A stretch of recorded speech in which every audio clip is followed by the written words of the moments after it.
Welcome everybody to another exciting broadcast of University of St. Francis men's basketball. We are on the campus of USF here in Fort Wayne, Indiana, where the number 4 ranked Indiana Wesleyan University Wildcats invade the Hutzel Athletic Center. IWU is ranked number 4 in the country right now, bringing a 22-4, 11-3 Crossroads League record. Your Cougars stand at 16-10 overall, 8-6 in the Crossroads League. St. Francis is looking for another upset of a top 25 opponent, and right now we're going to send it down to the floor where Coach Ryan Bolin has head coach Chad Lacrosse. Thanks, Jeff. Down here with head coach Chad Lacrosse. Coach, talk a little bit about Indiana Wesleyan. They're coming off a loss at Spring Arbor.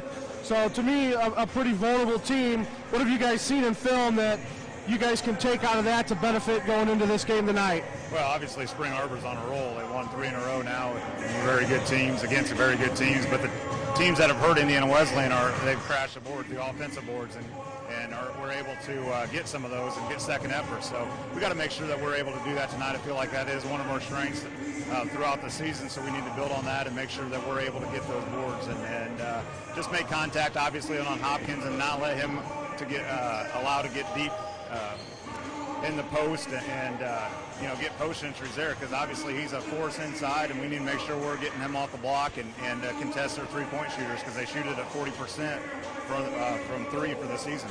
Yeah, and those are the points I wanted to hit.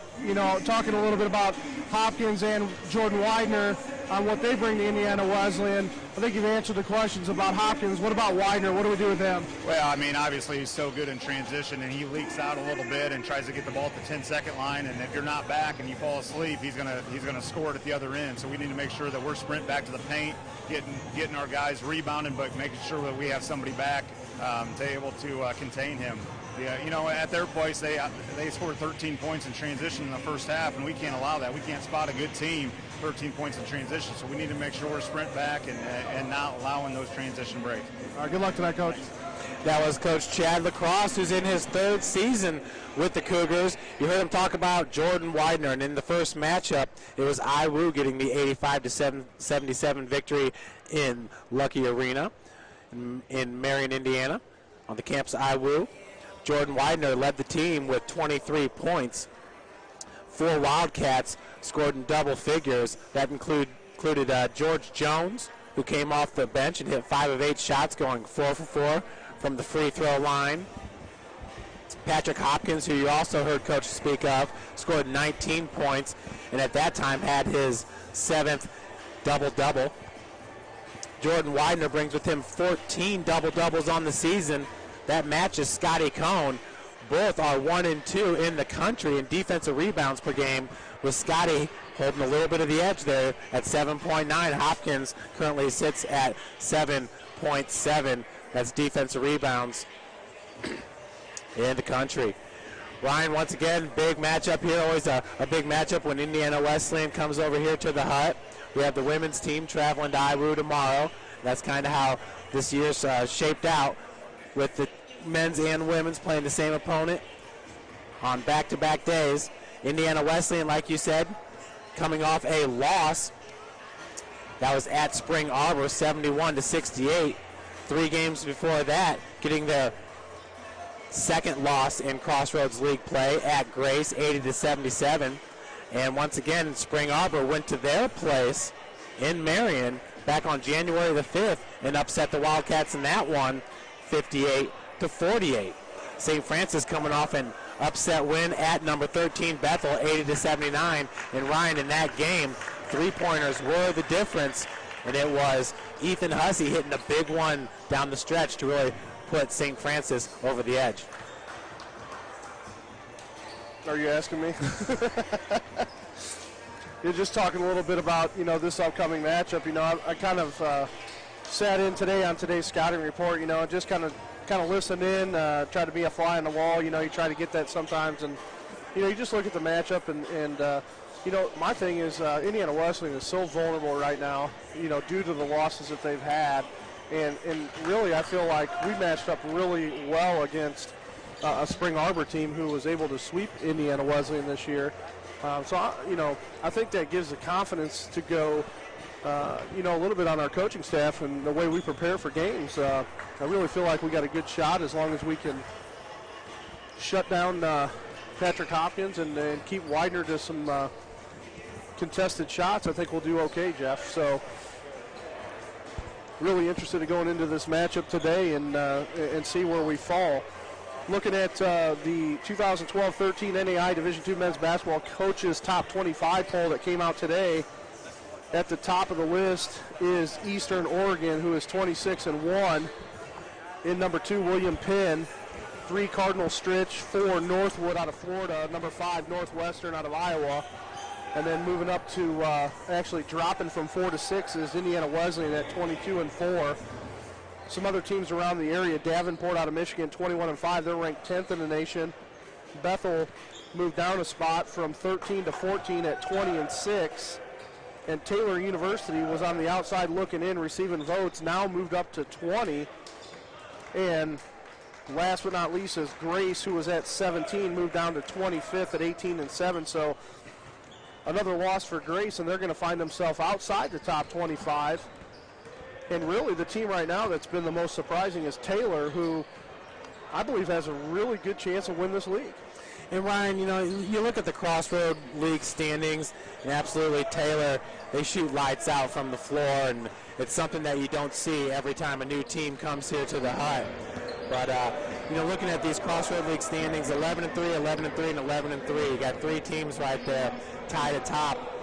Obviously, St. Francis knocking off Bethel there, dropped them down to their 3rd loss. Grace at 10-4. Just how important is this game when you look at 5, 6, and 7? St. Francis with an 8-6 record, Spring Arbor at 7-7, Marion at 6-8, and obviously Huntington at 4-10. You got to figure they're kind of out of the question to leapfrog us. But you know, Spring Arbor, they've been winning games in bunches lately. It seems like they're starting to really gel. They were a preseason top 25 team in the country. We just talk about that, you know, heading into Crossroads League play. Have you had a chance to speak with Coach Lacrosse about where he feels the team stands right now? Because if you win the Crossroads League tournament, you're going to the show. Yeah, and I think that's, I think he has to be thinking that. I don't know if we've had that exact conversation, but, you know, I think in the back of his head he knows. I mean, they got to win the Crossroads League tournament at this point.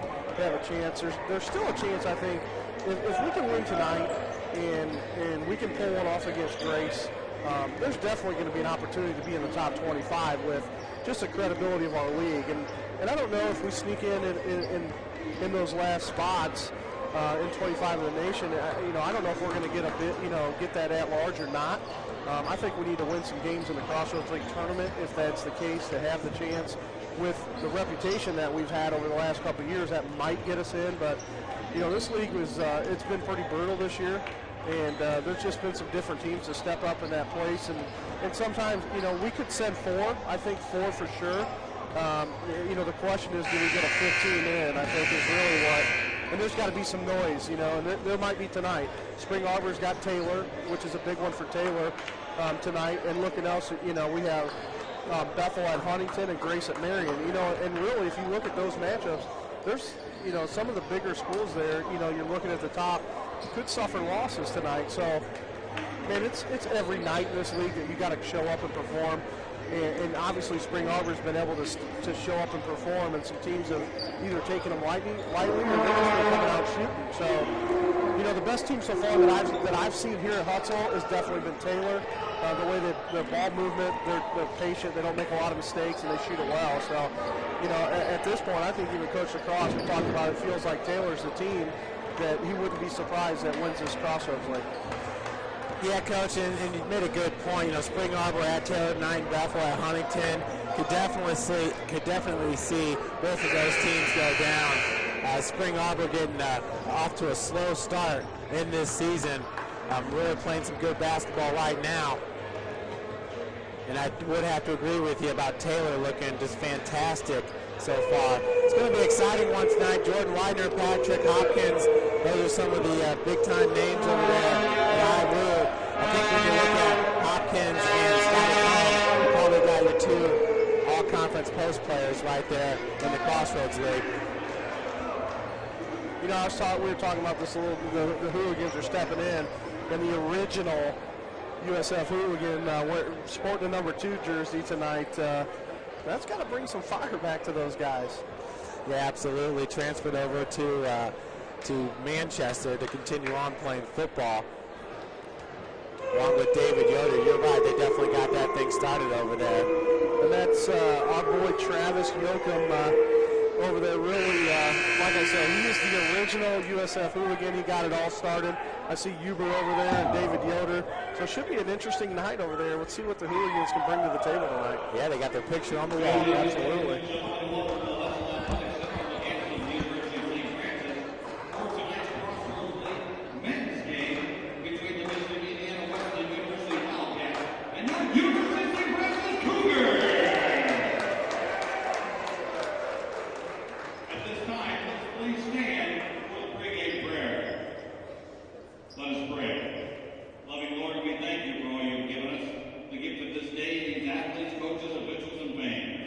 Keep us all safe today,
talk about offensive rebounding, and certainly this team is playing its best when Brad Sneary's getting boards and getting putbacks. No question, and ripping it out with little Dr. Dre's. They're shaking up the music tonight. You got to get fired up about that. No question, this place is going to be electric. Hooligans revamped there just a little bit of life to him right now. In the center, you got number 33, Patrick Hopkins, and 21, Scotty Cohn, two of the better post players in the Crossroads League this year. 14 double-doubles apiece. Look at them to be battling all night. Scotty gets it over to Ethan Hussey. Stumbles a bit, regains his footing. That's Jordan Widener, number 44, guarding Kevin Bloom. Josh Hogan, 4 for 8 from three-point land in that win at Bethel just a few days ago. Scotty Cohn, low post, got it. Nice move in the center. That's what we want right there. Get Scott going right away on Hopkins. See if we can't get that matchup going. Get Patrick and get a few fouls here. Put him on the bench. Number 30 is Aaron Martin, is being guarded by Kevin Bloom. Widener's got the ball right now. Martin now working out of the corner. Down low to Hopkins. Hopkins looking to battle against Sneary. Wide open three-point attempt by Vanderwater. Off the mark, rebounded by Hogan. Hogan's very good in transition and can finish at the bucket very well. Fall away jumper by Ethan Hussey. He gets fouled by Widener. Will head to the line for 2. Yeah, great job by Hussey. I don't know what has gotten into him, but he seems extremely aggressive right off the get-go. You know he likes to play in these big type of games, and you can see right away. Take the ball to the bucket, put it up, draw fouls. Ethan's first one rims in. Hussey shooting 71% on the year, 38 of 53 from the charity stripe. Ryan Ethan was one of the players that, as the second one's no good, rebounded by Hopkins. One of the players that started off this season a little bit slow, and in his senior year, I know coach is looking for big things from Ethan Hussey. He joined the 1,000-point club this year as well. Martin with the pump fake, kicks it back out to Widener. DJ Bettiger to his right. He goes down low to Hopkins, and we got a foul going to be called on number 44, Brad Sneary with the hold. Brad Sneary really developing into just kind of one of those mainstays. He hardly ever leaves the floor now. Averaging only around 20 minutes per game, but lately he's been playing closer to 30. Scotty nearly got that one. Really got the block there on number 32, Vanderwater. Yeah, good look inside, getting to the paint, really forcing it at the rim, and that's what Indiana Wesleyan does a really good job of, is getting the ball down low and getting up to the rim. We're a minute and a half into this game. Kevin Bloom looking to back down, pulls up his dribble, working against DJ Bettiger. Hogan between the leg. Spin move, kicks it out to Scotty. Scotty from 18 feet. Gets it. Nothing but the bottom of the net for Scotty Cole. Pretty looking shot there, Ryan. Yeah, I like the way things are going right now. And the matchup's been Scott and Martin been on there, and Martin really doing a good job at walling off and kind of keeping Scott contained, but how do you guard that when he can step out 15, 18 feet to shoot? Bettiger was down low to Hopkins. Quick feed over there to Martin. Great defense by Mr. Josh Hogan. And Ryan, I think you stated this in the pregame interview with Coach Lacrosse. It's kind of a perfect storm here with Indiana Wesleyan coming off the loss to Spring Arbor. Of course, Cougars getting a big upset over there at Bethel. You've told me many of times what it's like to play in that gymnasium over there. They do it up right. Yeah, no question. And I think Bethel led most of that game, and we fought back. Hussey hit a big shot, and game set match in Mishawaka. Out of the corners, Kevin Bloom being guarded by Bettinger. Bloom kicks it out to Scotty. Double team there with Bettiger with the help defense. Skip pass over to Bloom, goes off the side of the board.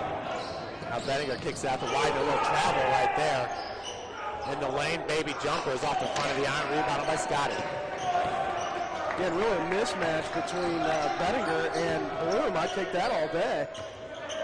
Underneath Brad Sneary. That's where he's found himself in trouble, Ryan, when he doesn't go up right away underneath. Now Jordan Widener, pushing the tempo. Great defense by Scotty Cohn getting his big pal there. And Josh Hogan, you rarely see him miss those, and you rarely see Sneary miss the putback. That foul's going to go on Scott Cohen, that's kind of just an uncontrollable, I don't think it's a shooting foul, I don't think. Yeah, it was a little weird by Hopkins there. It looks like he wanted to go strong to the hole and at the last second opted to try to do a pass. Yeah, and they're going to give him a shooting foul. A little pirouette in the air there. He was going to throw it behind him. I don't think it was a shooting foul. They're going to have to make the correction. Looking like Brian Boitano for a second there. Okay, good call by the officials getting together. Yeah, we talked about that last Saturday about the officials and coming together and spending the extra 5 to 10 seconds to make the right call. Ryan not happy to sit up here and wait as Aaron Martin heads to the bench. Coming back out on the floor is Taylor Schoen, senior forward, 6'4", 200, Oxford, Indiana. Benton Central High School. Benton Central. This pass goes over to Vanderwater. This ball picked up by Scotty. As he pulls up, picks it out to Bloom. Scott working from the elbow. Nothing there. Tight defense by DJ Bettiger. Looks like number 34, Greg Jones, also about to be in. Hussey pulls up from 14, rims out, rebounded by Hopkins. And Coach Cross talking about slowing down Wesleyan's transition game, and they really haven't got it established yet, which is good. They scored 14 points up early first half on them at Indiana Wesleyan. We haven't seen much of that yet. So Hopkins' fall-away jumper rattles in as the Wildcats pull within one. Travel called on Josh Hogan. Kyle Sovine going to check in for the Cougars. I believe he's going to come in for number 44, Brad Smeary, and George Jones. Third or the fourth? George Jones, the fourth, going to check in. I'll tell you what, this kid can fly. Jones, I've seen him get up. He's got a big vert. He likes to dunk. He goes to the hoop. Going to counteract and put in Mr. Kyle Sovine, who's going to check in at, what is Kyle, 6'11"? Yeah, Kyle does a good job of diverting shots down there in the low post. His playing time's been picking up a little bit. Ryan, we've also seen where he feels very comfortable shooting the 15, 16-footer. Oh, no question. I mean, he was an outside perimeter shooter his freshman, junior year, sophomore year at New Haven. And then when the new coach came in, I think from Hardy is where they got their new coach from. Is that right? Yeah, they're trying to switch his game now, put him down low and said, hey, you're 6'9", you're going to play the post, buddy. You're not shooting threes all day, so worked out well for us because we didn't coach the cross feed another big. And we'll see how they rotate him tonight inside. I think that was our biggest downfall when we were at home. I think it was just we didn't have a good rotation with those bigs, and I know Coach talked about it a little bit, just making sure those guys get enough time and get them in and out. Yeah, Kyle Sovine definitely at 6'9" can be a difference maker in this league. And you see him maturing week by week, every single game that we do here at the HUD. Coach is obviously feeling more comfortable going to his big man underneath.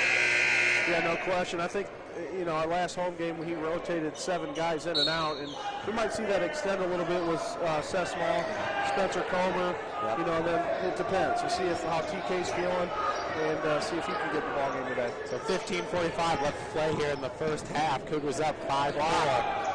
And that's what we're talking about down there in the low post. If you're going to try to drive the lane, and you got big 6'9" Kyle Sovine down there, you're going to have to adjust the way you play underneath there. Long three-point attempt. Bettiger, that's off the mark. Bloom, we got it. Bloom and Hogan fighting for it. Picking up the loose ball was Sovine. Scotty was wanting that one right from the get-go. Got it. Shots in. So Cougars extend the lead to 3 off Scotty Cohn. Jumper. Scott's got 6. Nobody else. We got 1 with Ethan. So Scott carrying the load right now. 7-4 Cougars. 15:20 to go in the first half. Scotty Cohn with 6 points. Ethan has 1. Widener with the inbounds goes over to Jones. Jones line trying to do a quick move there. Lost the handle. So now he's going to guard Hogan. Josh picks up his dribble. Good ball movement around the perimeter. Bloom looking inside and finds Scotty. Guarding Scotty's number 12. Got it. He's on fire right now. Scotty with his 8th point of the game. A little bit of mismatch between him and Schoen down low.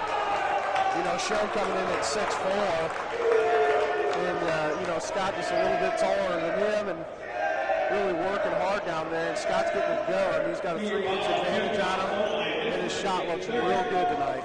Ryan, you saw it early on in this game, Scotty battling against Patrick Hopkins. Now Kyle Silvine is doing the duties on Hopkins. Scotty got a quick foul. I think it's a smart move by Coach. Yeah, no question. I think, like we said, if they can put two of those guys back and forth and even throw them two different that way every once in a while to be that strong guy to pick up a few fouls, that's going to help us out with Sneary and Silvine getting some more PT. Looks like Darian Michael into the game for IWU, and also checking back in is number 30, Aaron Martin.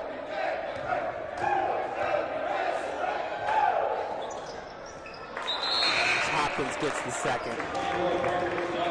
Hopkins checks out. Hopkins a 66% free throw shooter on the season.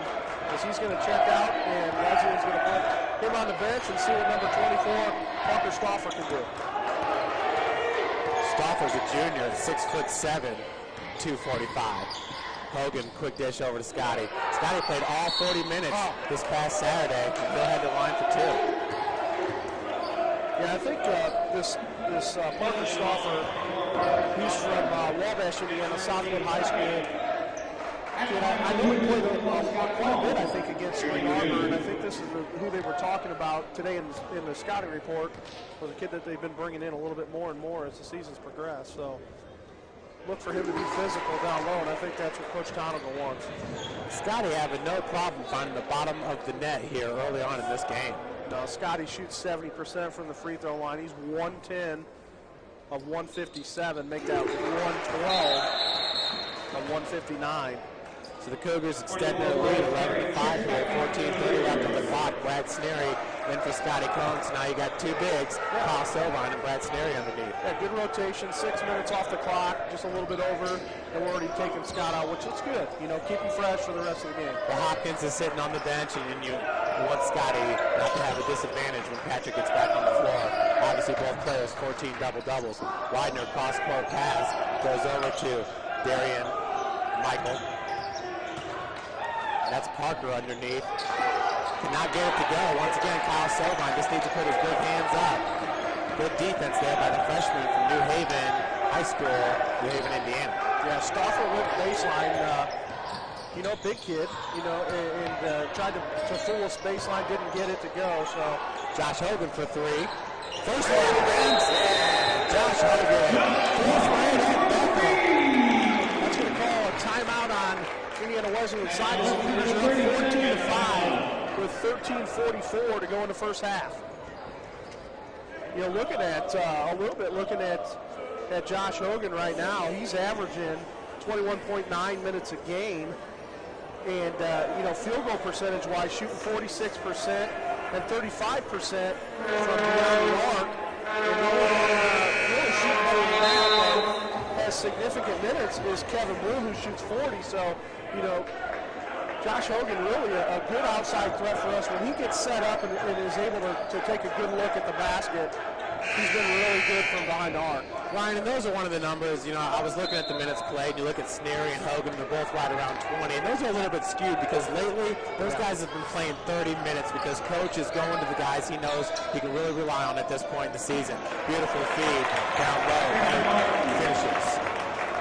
Yeah, no question. You think about Hogan wasn't a starter from the beginning of the year, so he's been starting every game since, I think it was Spring Arbor here or on the road. I can't remember where they started him at. I think it was here at the Hut.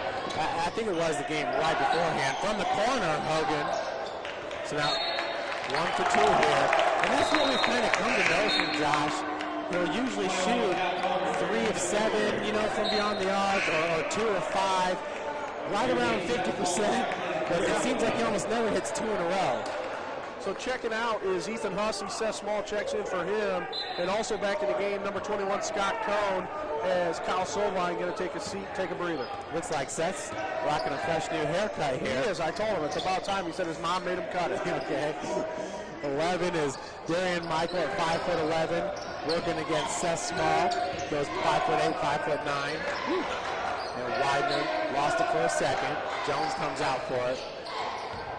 Down low to Parker. Good defense by Brad Sneer, and Scotty Cohn coming down with the board. That's Parker Stover. Yeah, and here comes Hopkins. You know, I knew that was it. He wasn't going to take long. He's like, can't sit too long. They're not scoring. As Parker comes out, so too does Scotty Cohn. Well, excuse me, as Hopkins comes out. Scotty.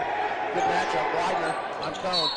Scotty Got it. Good job for Scotty Cohn. Turned right into him. Widener with the body there. Scotty with enough muscle there to get that shot to fall. They'll have the line to the For some reason, he is just, that hoop's about the size of a hula hoop right now for Scott, and things are just falling his way. Let's hope they continue for the entire game today. As the Cougars take a 16-7 lead with 12:27 to go in the first half, and Scott's going to go to the line shooting the and one. Scott off the back of the iron, rebounded by Hopkins. Scotty now 2 for 3 from the free throw line in this game. Better get a quick pass down low to number 32. That's blocked by Kevin Bloom. Josh Hogan in transition. Finishes at the bucket. Just thinking it might have been fouled on George Jones the fourth. Looked like he had a hand on the jersey, but no call. So Hopkins working from the block, trying to push Snell out there in traffic.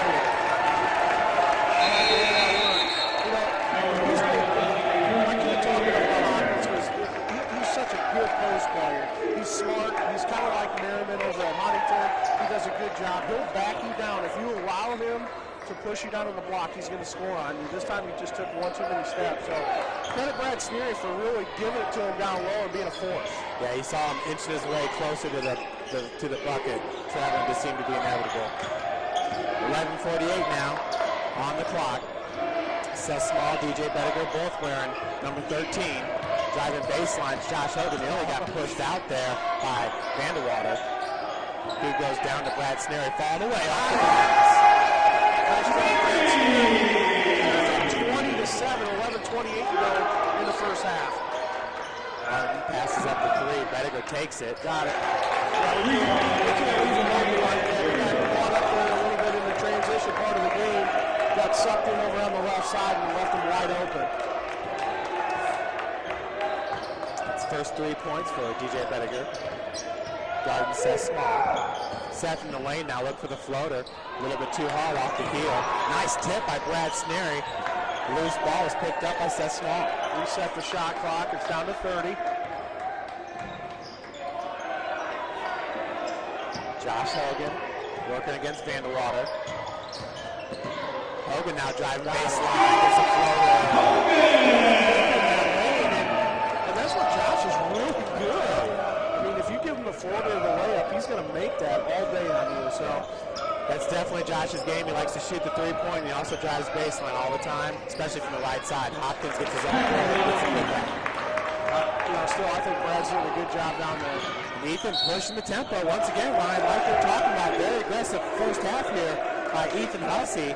He's got 1 point. That came, obviously, from the free throw line. That foul's going to go on number 34, I believe, George Jones the fourth. That's his first. Team's fourth, which is going to put Ethan Hussey to the line. Ethan on the season is shooting 71% from the free throw line. He is 38 of 53. Ethan averaging around 29 minutes a game. Talking about the quick start here for Scotty Cohn. Scott so far in this game 5 for 5 from the field, 2 for 3 from the free throw line. He's got 4 rebounds. Not a bad start. 24-12. St. Francis with 10-15 to go in the first half. Make that 23-12. Jordan Widener pulls up from 17. He got that to go. Jordan Widener on the season shooting 48% from field goal range, so a pretty good shooter for Indiana Wesleyan. He'll get you right back in the ballgame. Cross-court pass goes over to Ethan. Martin did a good job getting back on defense. Wesleyan playing some suffocating perimeter defense here. Nice kick to Hussey once again. Cougars Wildcats in 2-3. Wide open, Kevin Bloom for three. Got it! Kevin Bloom. Bloom shooting, like we said, 40% behind the arc and got that one to go. 1 for 1 for Bloom. 26-14 Cougars. Good ball, Bowman Hopkins this time back down. So I'll tell you what, that's what's got to happen, though. I think Solheim, and I talked with assistant coach Gay Martin, last year's assistant coach Gay Martin upstairs. Get to the flat, and you get it a couple times, you might get that ball. It's going to sit in there, and Hopkins is going to go hard to the hole again. So timeout going to be called here by Coach Greg Tonigal in his 8th season for Westland. Yeah, talking about Greg Tonigal, I saw on Twitter he was just recently inducted into the Laporte Athletic Hall of Fame, which is in Laporte, Indiana. They're the Slicers. They play in the Duneland Athletic Conference. I think, if I remember right, Tonigal, all-time leading scorer at Laporte High School for basketball. It's an impressive feat. Impressive. You talk about the playing career of Chad Lacrosse all the time as well. Yeah, never seen a better big man shooter than Coach Lacrosse. He used to give us some fits over at IPFW in those Summit City shootouts back in the day when IPFW was Division II. IPFW, obviously a Division I program now. Struggling a little bit ever since Dane Clark decided to leave for Michigan State. 9:08 left to play here in the first. The Cougars just coming out on fire in this one. Once again coming off the upset victory at Bethel a few days ago, this past Saturday. Number 13th ranked Pilots. Cougars get the 80-79 victory on in that game. That same day, Indiana Wesleyan traveled to Spring Arbor and lost that one 71-68. Yeah, talking a little bit about some games around the league tonight. Spring Arbor at Taylor, Bethel at Huntington, Grace at Marion, and Mount Vernon Nazarene at Goshen. And hopefully we'll get you some up-to-date stats as we go through the first half going into halftime on what's going on in the Crossroads League. Yeah, it looks like Taylor's up on Spring Arbor 21-20 with 4:30 left to play there in the first. And Mount Vernon Naz on top of Goshen 22-19. Huntington and Bethel is 22-12. Huntington. That's Jordan Widener with 2 points so far in this game. And that's a turnover, Wesleyan Wildcats. 29-16, 8:54 to go in this first half. That pass was just a little bit too long there. Intended for DJ Bettiger. Wesleyan coming out. Yep, got a foul on number 32, that's Vanderwater. Going to get a hold.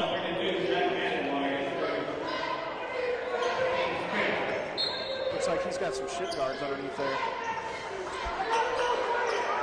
Yeah, the socks. They're talking about, professional players like the NBA guys who have more equipment than the NFL guys now. Cross court goes over to Ethan a little bit high. Ethan brings it back. Jeff, we were really due for a game like this, I feel, offensively, where we just really haven't seen an awesome first half. And right now, I got to say, it's pretty awesome. Pretty awesome when you consider a 15-point lead on the number 4 ranked team in the country. 15-foot jumpers up and in. He makes a shot. Cougars go right back into it, busting it down the floor, just like you saw IU do against Michigan. 8-12 left to play here in the first. That's Kyle Sovine. Sovine's got Martin guarding him. Sesball trying to work his way around. We got another foul. I think that's going to go to Vanderwater again. Yes, it is. That's his second. So him and Jordan Widener both with 2 fouls here in this game. Okay. Jabbar is 6'2". 6'2". That's Jabbar Ray from New Haven here in the crowd. Al Gooden's players coming off a huge victory over Homestead, snapping their 19-game win streak last Saturday. That pass is a little bit long from Bloom to Scotty Cohn. Jones gives it up to Bettigan. And Martin, the guy, number 30, Martin, a guy that can really shoot it from behind the perimeter. Hasn't got a look yet, but doing a good job defensively with St. Francis right now. Yeah, Scotty walling off Jones there, who's trying to drive baseline. Hopkins looked at the 3 from the top of the key, driving now against Brad Snary, a little bit hard, rebounded by Hogan. Yeah, and I think Hopkins wanted the foul called on that. Could have went both ways, really.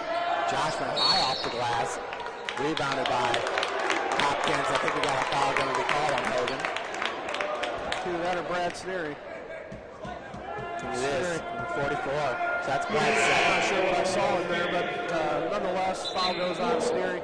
His second, so Kyle Solwine's going to have to check in for Brad. Coach Lacrosse doing a really good job of rotating the bigs in today, keeping them fresh. That could be the key in today's game, is keeping those bigs fresh. You're absolutely right. And I think, trying to play that chess game with keeping Hopkins and Scotty in there around the same time. Widener dials it in from long distance. No good. Hopkins gets the board. Offensive rebounds. And that's what Coach Lacrosse talked about. Keep them off the offensive rebounds. He talked about at the beginning of the game. We just got to do a better job of attacking the basket when the ball's going up. We're just not getting in position right yet.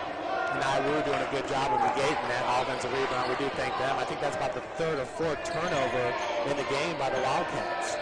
31-18 St. Francis, 6:50 to go in the first half. Ryan, 6 turnovers already by IWU. Wow. Ethan Hussey working against DJ Bettiger. Aaron Martin with a good help defense. Up top to Kevin Bloom. Shot clock down to 10 here. Scotty pulls up from 17 off the heel, rebounded by Jones. I don't know if Scott felt like he needed that one or not. Ooh, Hopkins all the way. 31-20, St. Francis, 6:23 in the first half. As Coach Lacrosse steps out and calls a 30-second timeout. Looking for a big possession here as they come down as Scott Cohn walks into the huddle. Yeah, good timeout there. That 16-point lead got whittled down to 11. Coach felt the momentum, switching the other direction.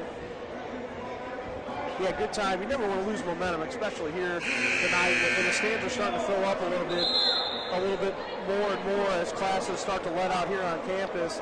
Talk a little bit about Patrick Hopkins. He averages 26 minutes a game, shoots 54% from the field goal range. This is 16% free throw or three-point shooter, so you know he's not going to pick it up from there. He wanted to, but he didn't in a 66% free throw shooter. We talk about him a lot and the presence he brings for Indiana Wesleyan. Yeah, Hopkins already with 7 boards. He's got 9 points, looking for his 15th double-double. Scotty leads all scorers with 12 points. He has 4 rebounds. Both are just fantastic players. Bloom against Widener. Goes down low to Kyle Sovine. That was good. Kyle's going strong. He's getting tougher as the season's going. Jones kicks it out. Widener wide open for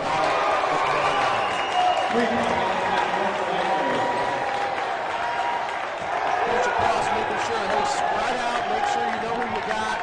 Let's not leave anybody wide open. Jones with the defense assignment against Josh Hogan. Hogan, one of the quicker players. Good help defense there by Hopkins to just pushing him into the stands. 16 on the shot clock. Solheim wide open underneath. Gets it with the wave, and that was by number 13, DJ Bettinger. And that was tipped out of bounds by him, so St. Francis to keep possession of the shot clock. Yeah, I'm not sure if there was a hand in the passing lane, but obviously that pass went in front of Kyle, and Kyle wanted it right at his chest so he could throw it down big time. Kevin Bloom lobs it up to Scotty, being guarded by number 24, Parker Stouffer. That's a matchup I think we want right there. Hogan for 3. No good. Tipped out of the hands of Sobine. That's one of those shots right there that was halfway in the bucket before it popped out. 3-pointer this time by Widener. He's on fire. And they cross the line. Now the lead cut to 5. And St. Francis still 31. The Wesleyan Wildcats are 26 with 5:07 to go in the first half. So they're climbing back in really quickly. 2 big threes by Jordan Widener. Yeah, Widener 2 for 3 from beyond the arc. He's 2 for 6 from the field. Not having a whole lot of luck there driving. Scotty, Brad Sneary, Kyle Sovine doing a good job there in the low post, taking away the easy 2 points there. Let's talk a little bit about the series matchup between these two teams. Indiana Wesleyan leads the all-time series, 46 wins, 43 losses, 46 to 43. After win in the first meeting in 2012-13, IWU is number 6 in the 7th NAI Top 25 regular season poll. In the MCC tournament only, the series is tied at 3 games apiece. USF has won the last 2 MCC tournament meetings. Today's meeting on 2513 is the overall, this is the 90th game between these two.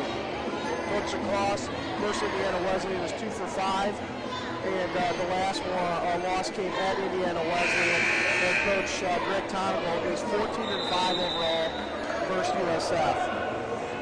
Interesting stats there.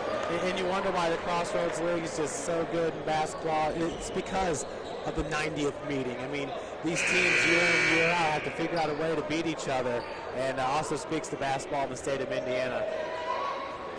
Yeah. Arguably, well, in my mind, easily the best basketball state in the country. Yeah, no question. I mean, they're proving that right now, even with the Big Ten and where, you got Notre Dame in the top 25 now.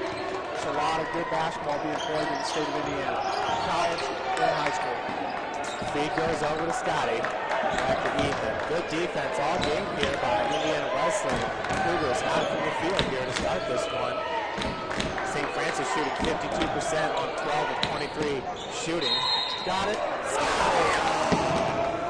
He didn't like that one. League get it to go. No finish there. Foul's going to go on, I believe that's number 12. Yep, number 12, Taylor Schoen. That's his first, team 7. Puts Scott to the line. Once again, Scott shooting 70% from free throw line as he gets that first one to go. Scotty's game high, 13th point.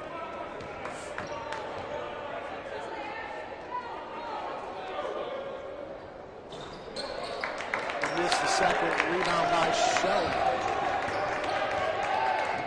32-26 Cougars, 4:30 to go in the first half. Widener working against Hogan. It's getting 2 for 3. That's a pull up by DJ Baker from 16 feet, no good. Scotty comes in for the board. Says small. Pass goes over to Ethan Hussey. As he reverses direction, gets the ball back. Looking down low for Spencer Coleman, number 35, who's making his first appearance in this game. Spin move, baseline hook shot. So the lead right now is 8 points for the Wildcats. Widener. Foul pops, rebounds by Jones. Jones no good as well. So that's 2 offensive rebounds there, but Taylor Schoen, his momentum took him out of bounds. So Vanderwater is going to enter for Widener. Widener and Hopkins getting a lot of time on the bench here in the first half. 3:34 left here in the first.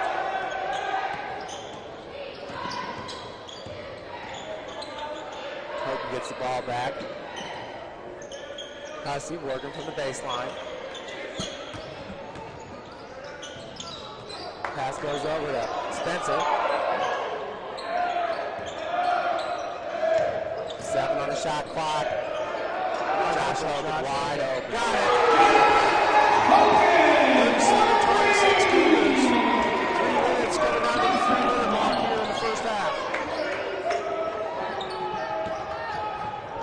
So Pettigrew comes up from the baseline. Stoffer's going to travel. Stutter step trying to get it in. He's going to check out. Hopkins going to check back in. He's frustrated, no question, but he's trying to do a lot of things at one time, and we're going to make that travel. Patrick Hopkins, 9 points, 0 fouls so far in this game. Widener with 2 fouls for IWU. Inside 3 minutes. With the defense on Hogan is Vanderwater. Vanderwater, I believe, with 2 fouls. Hogan reverses direction, kicks it out to Ethan. Ethan walled off. IWU playing this zone from the get-go. And the travel going to be called on Josh Hogan. I didn't see it. Coach a cross argument as well. Good positioning there by the ref, though. Must have been one too many steps there. It's been a good crew, no question. Been on top of it. Well, and that's the thing, though. You do get the 2 steps. Yep.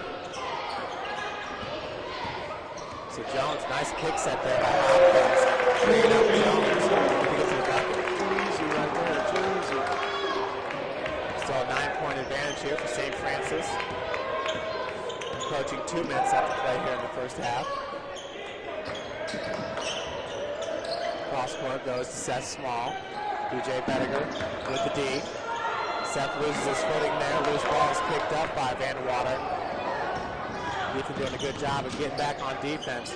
Vandewater turned around. Ryan thought he had to lay in, and Scotty Coleman was right there for him. Coach Cross thinking the deflection was out on Wesleyan. Asking the official, and he just told him, I just didn't see that from that angle. There's a quick spin move down there. Hopkins with the inbounds. He's going to head to the line for 2 more. He gets a lot of calls down there, there's no question. That foul's going to go against. Is it Easton Hussey? Is that who they call it against? So Hopkins down 2 for 3 from the free throw line. He's 4 for 6 from the field and has 7 rebounds in this game. As Kevin Bloom checks back in, so too does Darian Michael for Indiana Wesleyan.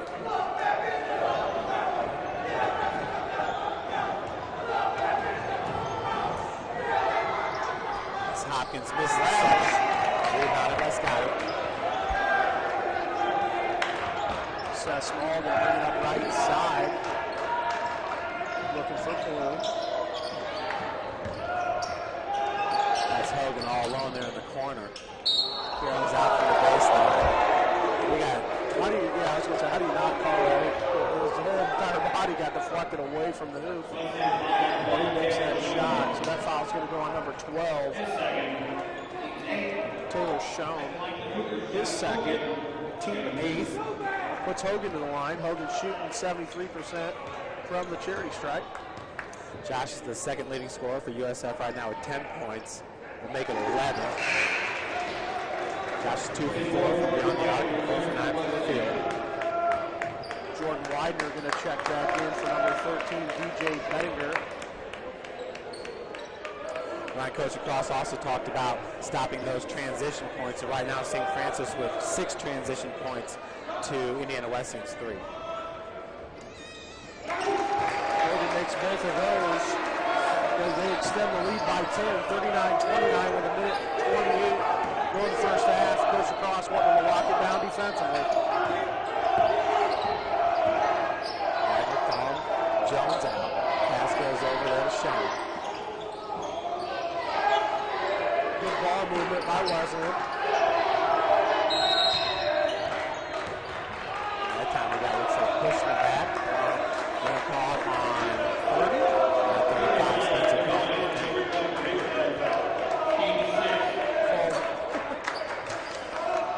You got to be physical on Hopkins. There's no question. He draws a ton of fouls.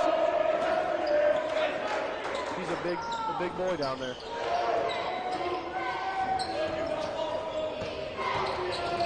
Jordan Widener walled off by Bloom and Spencer Coleman.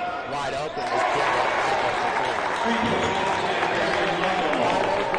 And other 3 attempts have been non-contested. And Michael shoots 34% from behind the arc. Coleman gets that ball stripped by Widener. They push it up, and that's going to go across over Indiana Wesleyan. To give the ball back to the Cougars here. As some changes are being made on the court here. Number 32, Zach Vandewater is going to check in, and also number 2 for St. Francis, Kyle Sovine, will check in for Spencer Coleman. So Wesleyan with their 8th turnover of the half. Pretty uncharacteristic from what I remember from this Wildcat squad. 5 seconds separate the shot clock and the game clock.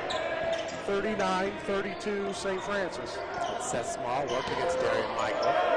Handoff goes over to Hogan. He's double teamed, splits him. Michael gets a hand on it. Nice quick pass. Determined Josh Hogan to get to the hoop, gets it off to Kyle Sovine, and he finishes.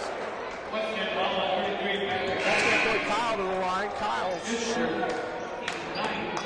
dare I say it, He's shooting 45%. Excuse me, I was looking at his three-point percentage where he's shooting 1,000. Get that guy some looks. Certainly with a miss, rebounded by George Jones IV. And Wesleyan going to keep it probably for a last shot here. 12 seconds and counting. Hopkins back over to Wagner. That's who Wesleyan wants the ball in the hands of. Oh, no way. That's what they make him earn it at the line, I guess.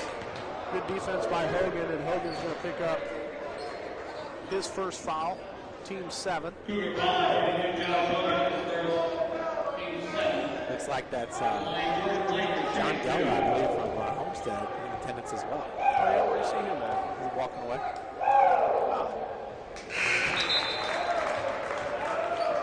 His dad is the superintendent at Sycamore Hills Country Club here in town. I was able to work with John when I was at Chestnut Hills as the assistant super, doing some work over there, just trade off some work on each course. It's a hard-working family there. Both are good by Widener. And the Wildcats within 7. We have 5.6 seconds left to play here in the first. Bloom with the inbounds, gets it over to Josh. Josh is going to run this one up. Look for a runner. Good look. Got it! Gets 2. Goes coast to coast.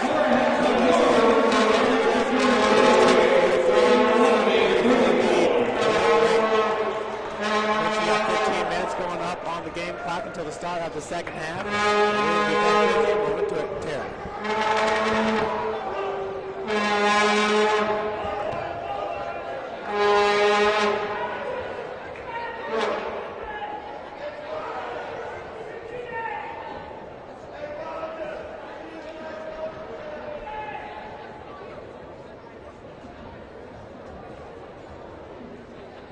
Welcome to that Country fans.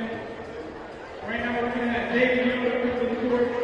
He's going to attempt a layup, a free throw, a three-point shot, and then a half-court shot. So let's get David over on the ball.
Howard shot. Shot as close as we expected. Watch out for my clock, please. All right, stand on the Cougar head. Ready? First one to make a play on the way to go.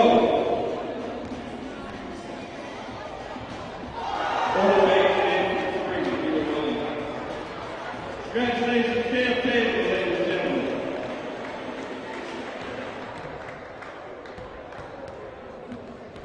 All right, last halftime contest. Everybody, student, USF student, come on out for a big game knockout with some free Pizza Hut. Travis, you're included. Go ahead, buddy.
We're back with you folks. Going to go over some of the halftime stats here. Scotty Cohn leading all scorers with 15 points. Right behind him is Josh Cohn. Scotty was 6 for 7 from the field, 3 for 5 from the free throw line, had 6 rebounds, only 1 foul, and he also had a steal there in the first half. Scotty also led all scorers with 18.44 minutes played. Scotty played all 40 minutes in that win at Bethel this past Saturday. Josh Hogan, 5 for 10 from the field, 2 for 4 from beyond the arc, and a perfect 2 for 2 from the free throw line. Josh also has chipped in 2 rebounds. He has 1 foul, 1 assist, and 1 steal in this game. He's played 17 minutes and 42 seconds. That's the second highest total for the Cougars. Chipping in 6 points is Kevin Bloom, a perfect 2 for 2 from beyond the arc. Is Kevin, he's got 3 assists in this game and 1 block. Also chipped in 1 rebound. Kevin's played 15 minutes. Ethan Hussey's 1 for 2 from the field, 2 for 4 from the free throw line, 4 points, 1 rebound, playing 16 minutes, 16 seconds in the first half. Seth Small played 10 minutes, 58 seconds. He's 0 for 1 from the field, 4 assists in the first half of Seth Small. Leading the game in assists so far is Jordan Widener, number 44 from Indiana Wesleyan.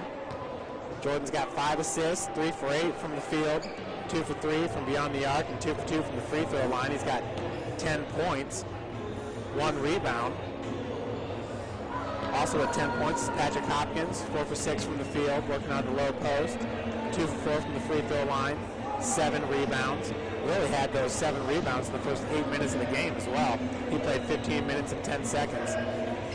Leading Indiana Wesleyan in minutes played is DJ Bettiger, 16:58 minutes. He was 1 for 3 from the field, 1 for 2 from beyond the arc, 1 rebound, 1 assist. Indiana Wesleyan shooting 48% from the field on 13 to 27 shooting. Also hitting 4 of 7 from beyond the arc, 58%, and 4 of 6 from the free throw line, shooting 67%.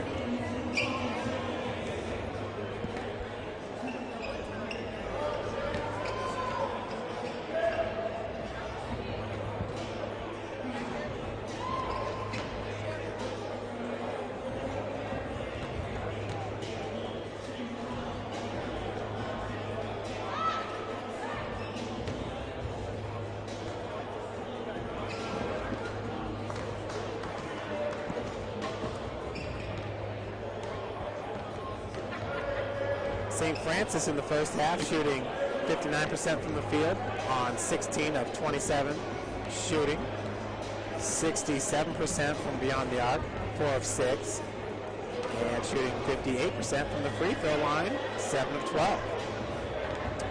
Great game so far from the field has been St. Francis. Scotty started this game on fire and continued to stay at that pace. Scotty 6 for 7 once again from the field. Points off turnovers, 8 for St. Francis and 3 for Indiana Wesleyan. That was one of the key components for Coach Lacrosse entering this game. Did not want to give up those easy transition points to IWU.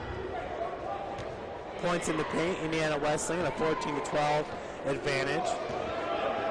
And rightfully so with Patrick Hopkins. They also bring big men Parker Stover, Zach Vandewater.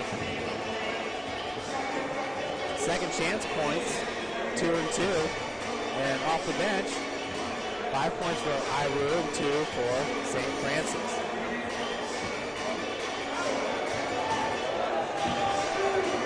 Yep. We got Coach Ryan Bowen and Kayla Drake, and Kayla's going to do her first ever interview with Assistant Coach Luke Cummings, but we'll have that one for you in a second here as we're going to mute them one more time. Folks, I think maybe the biggest stat to really consider here in the first half is turnovers. IWU with 8, St. Francis 5 turnovers, negating some of those offensive rebounds by IWU. They had 4 offensive boards in the first half, 17 boards in total. St. Francis had 2 offensive boards and 13 in total. That's something that Coach Lacrosse wanted to see a little bit more of, was the offensive rebounding and getting those putbacks, which really is right up senior Brad Snary's alley. That's exactly what his game is. Had one opportunity for second chance points there in the first half and did not connect.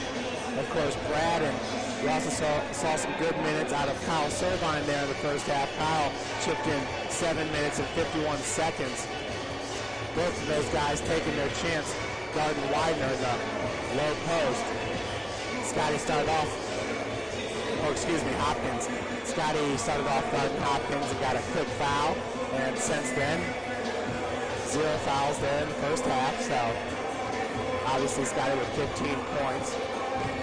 Big doubleheader this weekend in Winona Lake as both the men's and women's team had to grace the unbelievable complex there.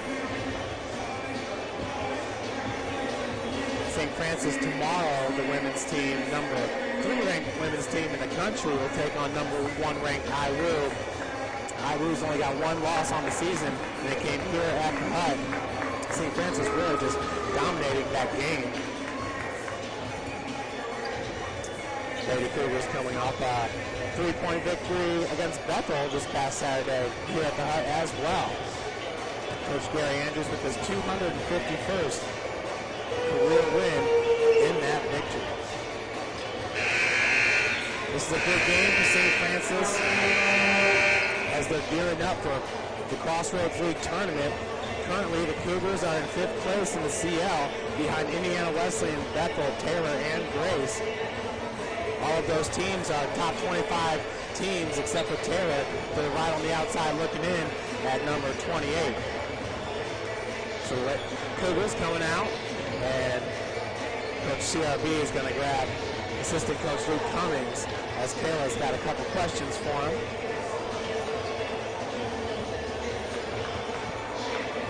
We also hope to get some comments from Kayla before the game. She was sitting with Patrick Hopkins' sister.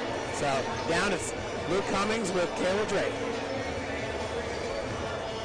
Okay, guys, we're here with Coach Cummings. Coach, you guys got off to a really fast start. What do you plan to do in the second half to keep the tempo up? I think we were able to get a lot of stops and then be able to push in transition. When you're getting stops defensively, you can get it out off the rebound and really attack. And we want to continue to do that. Jordan Widener and Patrick Hopkins, they both had 10 points at half. What do you plan on doing to slow that duo down? Well, they're tough to slow down. We like being up 9, so, if we can contain their other guys, we may be all right letting them do what they need to do. But I think a big thing is especially on Widener, we lost him in transition a couple of times, and we can't give him transition baskets because that's where he's really good at.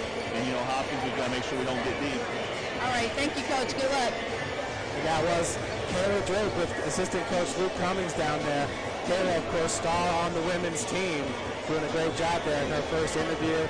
She's currently doing a senior apprenticeship, senior capstone. I'm not 100% sure what they call that. She's a communications major and doing some work in down there, doing some interviewing. Ryan, I thought she did a pretty good job. Yeah, I love it. I don't have to go down there. Keeps me up in this booth, and I'm going to lose a little bit of exercise going up and down, but she's doing a great job. There's just some great questions, and that's what we need. We're trying to get big time, Jeff. Yeah, trying to grow a little coup here at the University of St. Francis here. Hope to have a few people doing those softball broadcasts as well. Kayla had the mic and she's got the earpiece down there so she could hear everything that we were saying. She spent the whole first half sitting next to Patrick Hopkins' sister, who she played ball with in high school.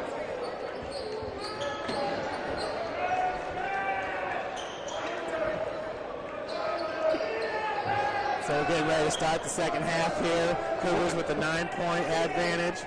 Ryan, we'll have to hold off on the sideline reporter. Yeah, she's got to eat. She's got to get a hot dog in, A lot of work going on down there. Actually, she had to hustle, get a shower, and get straight over here to the gym because the women had practice before this game. So started the second half here, and Coach Cummings was pretty pleased with Holden Widener and Hopkins, just 10 points apiece. He feels like if they can negate the rest of the team scoring, they'll do pretty well with those guys, getting 10. Yeah, I think as long as we can keep their transition game down, we're going to do just fine. And that's a big part of their game. Down low. Yeah, Patrick Hopkins starting off here in the first half. Cougars playing great defense on Patrick Hopkins in the first. It looks like Scotty, or Hopkins guarding Scotty right now. Wide open! Easy two. Right, so much attention paid to Scotty down there. Brad Sneer was left all alone. Nice spin move and a finish. And 32 of Vanderwater. 45-38, 19 minutes ago in the ball game. Just a minute off the clock. Cougars with the possession. As you're looking down low for Sneary. Hopkins paying a little bit of attention to him now. Ever since Brad got the two-handed slam underneath. Kick out to Kevin Bloom, 3-point.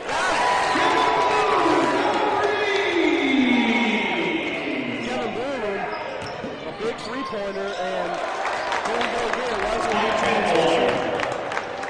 Getting out. Cougars got to get back on D, no question. That was a nice feed down low to Vanderwater. Wesley cuts the lead to 8, 48-40. Josh looking to do the same, a little bit out of control there. And that ball goes off of, I think it went off of Widener's back out of bounds, so Cougars going to keep the possession with 23 in the shot clock. And Aaron Martin also in the area there for IWU. Was kind of surprised nothing was called. A little big collision there in the lane, but we talk about that all the time. That's just two basketball players playing hard. Yep. Sneary got position. Couldn't get there. I think Martin had it a little bit. Sneary looking for the ball. And Ryan, that's something we saw from Indiana Wesleyan in the first half. The turnovers spoke up. I think it was 8-5. Indiana Wesleyan with 3 more turnovers than St. Francis in the first. We're hoping that trend does not continue for the Cougars. Something Coach Lacrosse has worked very hard on limiting for St. Francis. Widener kicks it out to Martin. And the air ball. Martin found that spot behind the perimeter. Shot was no good.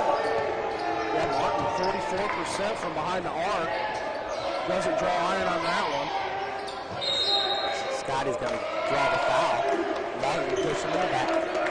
That's going to be Martin's first. Nobody in real significant foul trouble on the floor right now. Sneary's got 2. Number 32, Van Water's got 2, and so does number 44. Working against Hopkins off the glass. That was a nice inbounds pass as well. Flop, Brad. You gotta get going down there. I think if Brad falls down, they're gonna call the foul on Sneary. And I'm not seeing that one at all. When you call a flop right there, because Hopkins was so aggressive with the back down. But I think the head official is trying, they might have warned both of the two players on that, it's going to be physical. You want it to be. And that's a good matchup right there. Both of those guys are stout players, Brad Sneary and Hopkins. So Sneary picks up his third. DJ Bettiger over to Martin. Martin with the pump fake, driving high off the glass. No good. Hopkins gets the ball.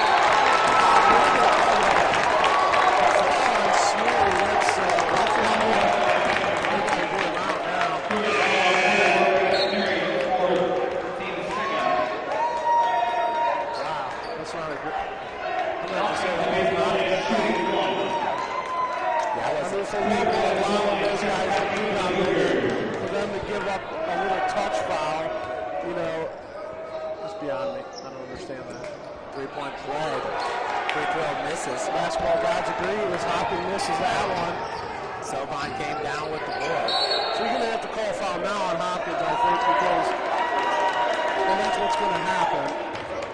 They're going to call it on Hopkins. He's going to get for I guess they call a clear out. So that's his second. He's a little aggravated with that call, but he's getting it on his end. He's got to understand they're going to get it back over here. Turnover Cougars. Widener pushing it. Looking for the extra pass there. The Vanderwater stolen by Josh Hogan. There's a foul going to be called, I think, on DJ Bettinger. His first. Widener trying to get a little bit too fancy with that pass there, Ryan. The numbers were in favor of St. Francis. If he took it himself, he would have had a chance to pull it up and set up the offense. Yeah, Widener's been a pretty good player in our league for quite some time. And he's turned the ball over a lot this year. In this game, absolutely. I've been a little bit surprised by that too. In Marion earlier this year, Widener had a fantastic game, leading all IWU scorers with 23 points. Driving baseline. The reverse is no good. Looking for the goal to didn't even touch the ball though. Scotty kicks out the Bloom for a three. In and out. Rims out. Hopkins gets another board. He's looking to go coast to coast, and he gets it.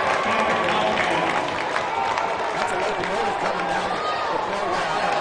We were talking about this after. Hopkins looks pretty good, and he's definitely shed some pounds. He's able to play a lot longer. Ethan Hussey for three. This is the last I've seen him with Hopkins in good physical shape-wise. Foul's going on Sovine now against Hopkins. Hopkins getting NBA treatment down here. Coach Cross just kind of off the bench now. Not a whole lot you can do. And Seth Small will check in for Kevin Bloom. 53-44. St. Francis 6-10. Josh Hogan was trying to make his case for Cougar ball. We'll stay with the Wildcats. Sovine picking up his second foul. Sneary on the bench with 4. Scotty right now with 1. Game high 17 points. Right behind him is Hopkins with 16. Martin for 3. So 6-point lead for the Cougars. And we talked about Martin. He shoots it pretty well from behind the arc. 44% on the season. That's going to put Wesley right back in at 53-47. Lead down low to Scotty. Banging against Martin. Rolls out. That foul is going to go on number 30. I might have missed the first number. 30. Okay. That's going to go on Martin, his second. Aaron Martin's a senior guard at 6'5", 200 from Rossville, Indiana. When you look at the board, and Wesleyan had 4 guys that were in with almost in foul trouble. A lot of guys with 2 fouls in that starting 5. So they're going to make some substitutions. Hopkins has got 2. Martin's got 2. Widener's got 2. 3 big significant names on Indiana Wesleyan's roster. And for the Cougars, Sneary's got he picked up his 4th. So we're going to have to see Kyle Sovine pick it up, or we're going to have to go to possibly TK Fashawe to come off and start playing a little bit this game. Yeah, and you wonder about that, Ryan. You know, TK not playing in the first half there.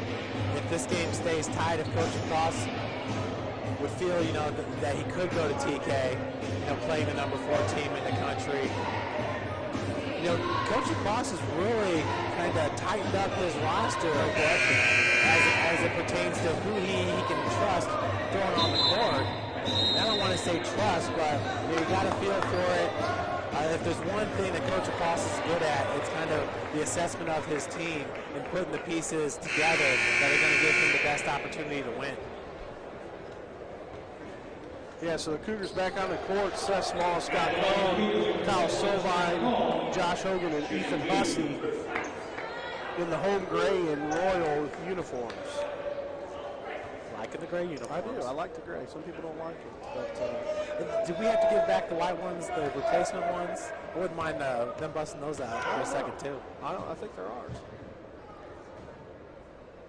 First one off the front of the iron. Doesn't happen very often. Scott, a 70% free throw shooter. He misses the front end of that one. 50% in this game. Second one is up, and he missed them both, and Hopkins with the rebound. Hopkins now with 11 rebounds. He has his 15th double-double. Scotty's got 8 boards and a game-high 17 points. And Hopkins just about knocked out. Good hands there by Josh Hogan getting the steal. Sovine had a good look right there. Thought he was going to go up with a baby hurl. Yeah, especially with Widener on his back. Yeah, that's a little bit of a mismatch, no? No question, size-wise. I see working against Martin. 6'9" versus 6 foot. Sovine can shoot it. He's going to get fouled.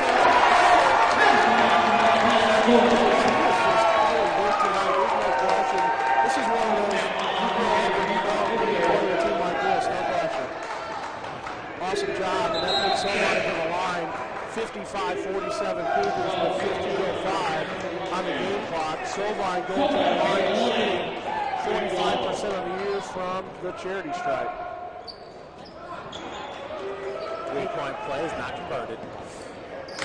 15 minutes left to play here now in the second half. Cougars with the 8-point advantage. Widener pulls up from 19, hits it for the 2-pointer. Widener's 2 for 3 from beyond the arc in the first half there. Went to halftime with 10 points. Looks like we got shouts on Sovine. Another mismatch to me with the ball in the Kyle. Scotty working against Hopkins, going around the world with it. That's a forced shot right there that, it's like you said, Ryan, Kyle Sovine underneath. That was a mismatch. Jones, high arcing shot, rebounded by Kyle. Kyle getting it done from 15 feet. Sweet outside stroke for the big man. Kyle this time from 17. He's comfortable from anywhere on the court. And he gets that to go 57-49 Cougars. It's Taylor Schoen, number 12, giving up to Widener. Schoen down low to Hopkins. Hopkins backing down. Sovine once again. Good help defense by Josh Hogan. Coach Carter's trying to get a call down there. Wizard fans trying to get their guys back into this game. 6-point advantage, St. Francis. Scotty and Hopkins. Help defense by Bettiger. Nice quick pass by Seth Smalls. He was falling out of bounds and off the glass. No good.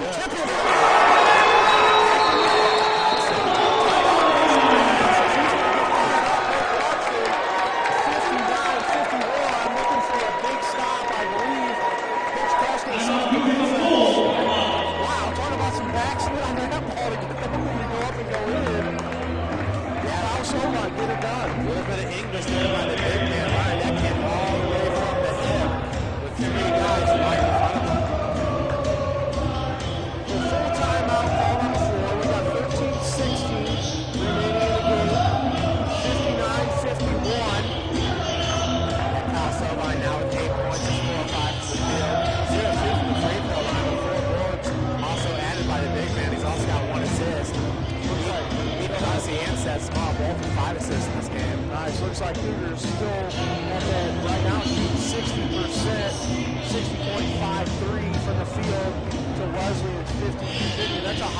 percentage field goal rate for both teams.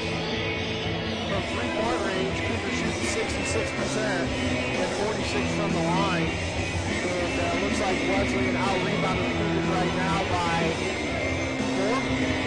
So pretty close. Yeah, both rounds right now, 23-19 in favor of IWU. And Ryan, talk about that field goal percentage of 61% there by St. Francis. Even more impressive when you consider Indiana Wesleyan with 8 more points in the paint than St. Francis. St. Francis get it done from the field.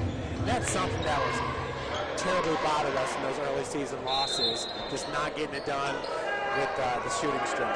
Yeah, we're shooting it well right now. Hopefully that can maintain for the rest of this game. 13 minutes to go in the game. Wesleyan looking, Widener, right side, drives up, gets the ball to go up. Spencer Coleman checked in on that timeout for the Cougars. Widener does his 14th point, second leading scorer for the Wildcats, behind Hopkins. Cross court to Seth Small, being guarded by Darian Michael. Coleman matching up against Parker Stauffer down low. Hopkins is on the bench. Kevin Bloom's wide open baseline jumper. That's his shot. If you ask me, he likes to be right outside of there. He's got a quick trigger, 61-53. St. Francis. Show now pulled up. Wesleyan answering. 6-point lead for St. Francis, approaching 12 minutes. Good matchup there. They're going to almost triple team Scott Cohn. Jones with the defense on Bloom. Bloom goes back down to Scotty. Good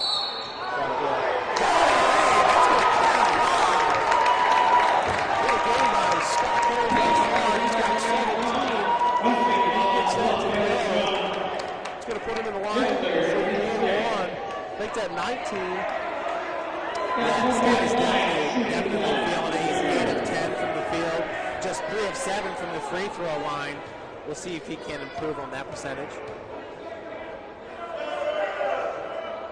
Free throw attempt. Miss, long. Tip, rebounded by Ethan Hussey. Comer sideline, looking to go. Kicks it back out to Seth Small. Hussey for a 3 from the wing. Just off the back of the iron. This rebound is corralled by Parker Stauffer. Loose ball there for a second. Thought St. Francis was going to get possession back. That would have been huge. Yeah, Hussey was right there, just a little bit long for him. Widener being guarded by Ethan. Jones the 4th. Nice job by Bloom. Looked like he knocked that one away. Went right to Schoen. 14 on the shot clock. Widener looking for some space. Puts it on the floor. Yeah, lost it for a second there. Jones going to drive all the way out. Timeout. You saw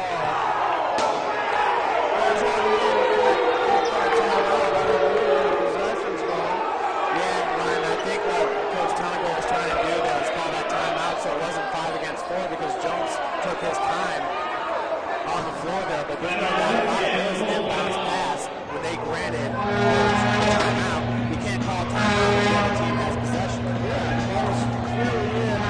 It's almost out of there because you saw George, George the 4th on the floor, so you knew it was going to be 5 on 4 in transition. So, but yeah, he recognized that, no question, but ball was already in play, and, like you said, you can't call it. Yeah, you don't normally, But it was. you don't normally see this kind of excitement out of David Yoder ever since Travis Yoder left St. Francis. That's what we miss here. That's what we miss. Mr. Yoko, he just brings the life and the energy into the hooligans. Yeah, I believe he's a starting guard for the football team over there in Manchester. Absolutely. Just one of those team guys, Oh my. Those guys, we did not want to be the opposing team when they're on the sideline. I'll never forget my first ever women's soccer match that I covered over at IPFW. They were Cubas Airways, and it was on. Good stuff here. 6-point ad for St. Francis. Cougars with the possession. Even though Coach Tonagel got the timeout. 11-13 left to play here in the second. I don't know. Maybe that was just a late call by the ref, and That's but Jones was on the court for a while, and we got the inbounds in right away. Michael with the defense on the spot. Hands it off to Josh, walled off by 2 defenders once again. Kevin Bloom. Tracking the basket is Kevin Bloom. That's going to be on Parker Stauffer, and I think that's going to be his second foul. He's upset with that. Stauffer 6'7", 245. Yeah, big boy. Southwood High School. Got 2 high school. Most likely, yeah. They're either 1 or 2 over in that area. Yep.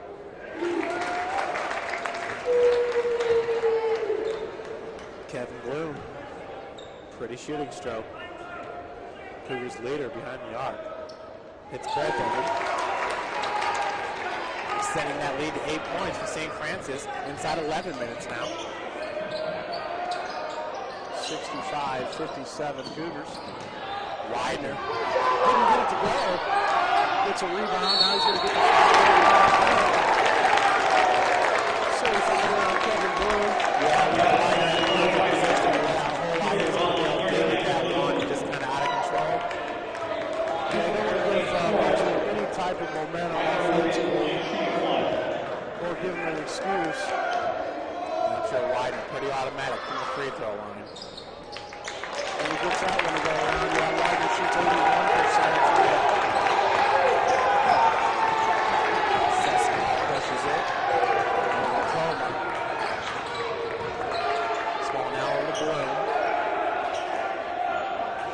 Lane's open right now for Josh. He saw it. Converging Wildcats right there. This nearly clothesline Hogan.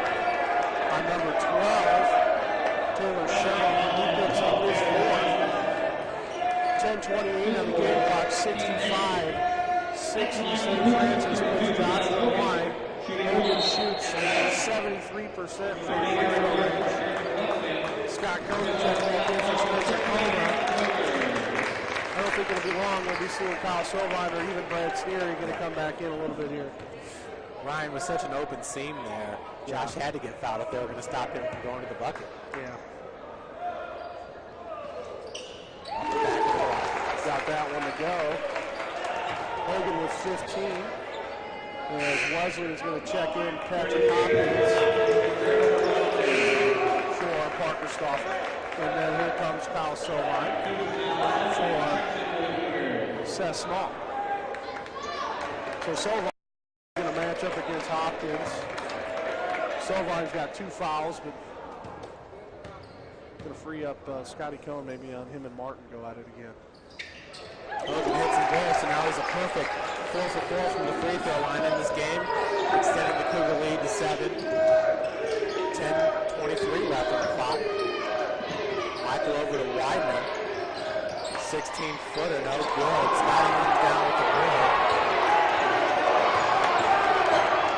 That's when Hopkins comes in.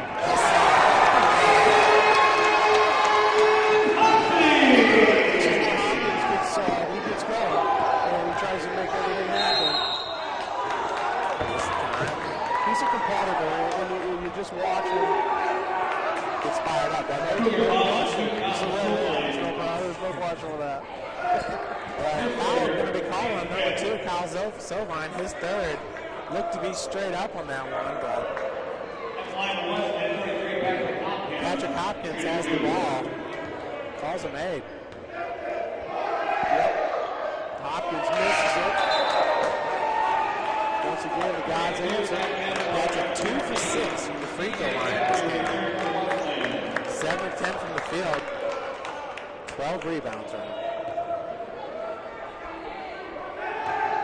Scotty right now with 9 boards.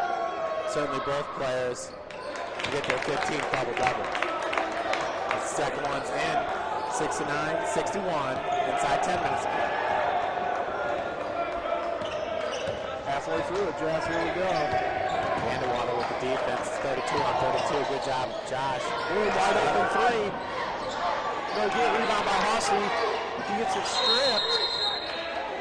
We're going to call it.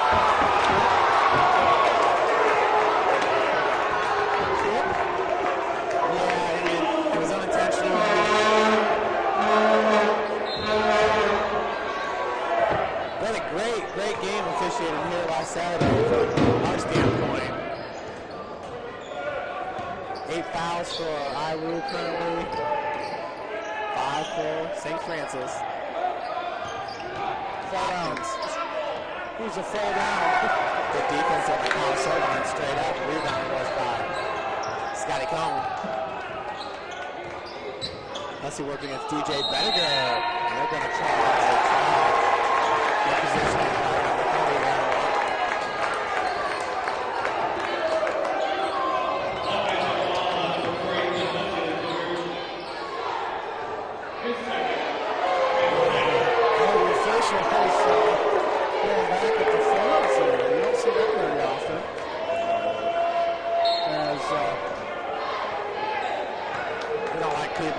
Business. Who does? 69-61, approaching 9 minutes left. Coach Greg Roberts. Some foul control here right now. Cross court goes over to DJ. Hopkins down now. And once again, Sullivan. Ryan, that wasn't hard at all. Not really sure about that one. It's just that they're in that mode of calling fouls. Now Sullivan's got his fourth. So we've got Brad and Kyle with 4. And Spencer Comer's going to go in for Sullivan. It's like they don't even, it's like automatic. If they go down to Hopkins, if Hopkins bumps his man down, they're going to call a foul. I thought Kyle did a great job right there with that foul. Hopkins misses the front end, rebounded by Hudson.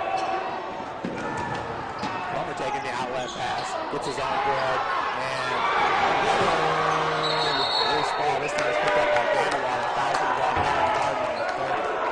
I think they're going to call it out of bounds. I think Martin there.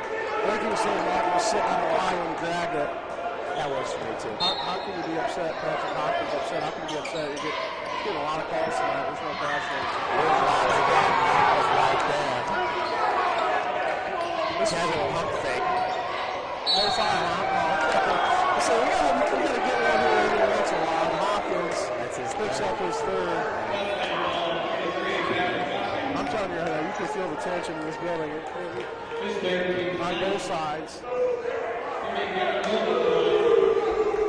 You know, Wesleyan looking, they lost their last game at home against Spring Arbor, so they're not wanting it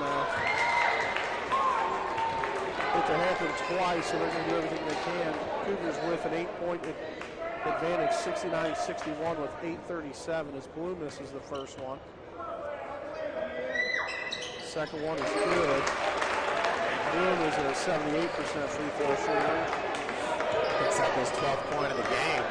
Cougars lead by 9 with 8:30 to go in the ballgame. Widener over to Hopkins. Indiana Wesleyan's lost 2 out of the last 4. 3-point attempt by Bediger is no good. Scotty gets it over to Spencer Comer. Get it over there. Bloom driving the lane. And looks like the ball's going to be caught by 13 of Bediger. Going hard after the ball.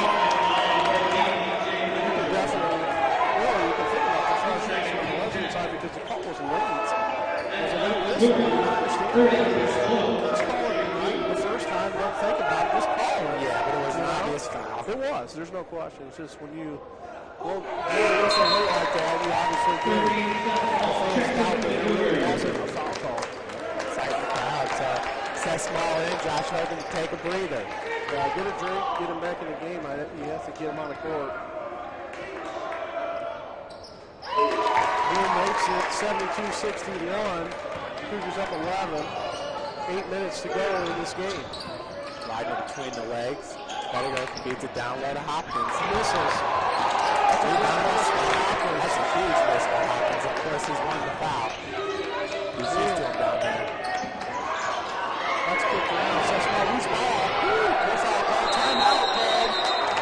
Good job by Kevin Bloom, the senior, getting on the floor. Kevin Bloom getting possession for his team and calling the timeout. Second move. That's our next broadcast. Not until next Tuesday, Ryan. We got the men and women will be at Winona Lake. Then next Tuesday, Marion coming into the Hut, 7 p.m. start. And then the following Saturday, a doubleheader. You get the Saturday off, then you're working a doubleheader the following. So it was fun to have a doubleheader here in the Hut. The first one was Grace, with the women getting the victory against John H. Jackson and the Lady Lancers. And then the men following that one up against Goose Grimm.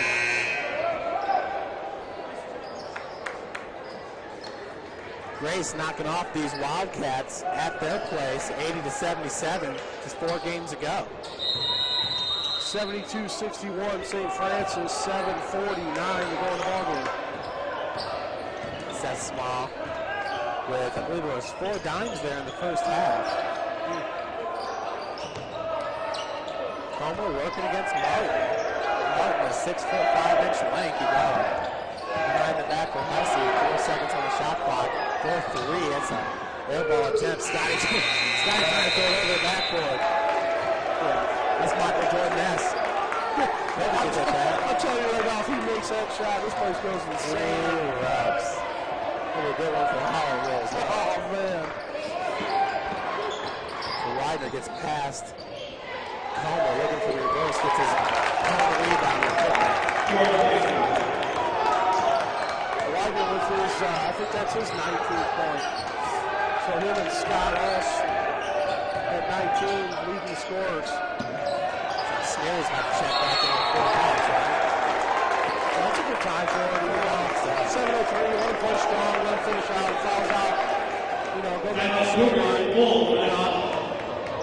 Gotta play it out. Comer's played a pretty good game down there as well right now. He just got 1 foul, 2 points. You know, he had a wide open shot, so you know, he's holding his own right now. Doing a good job against Hopkins when he's matched up with him.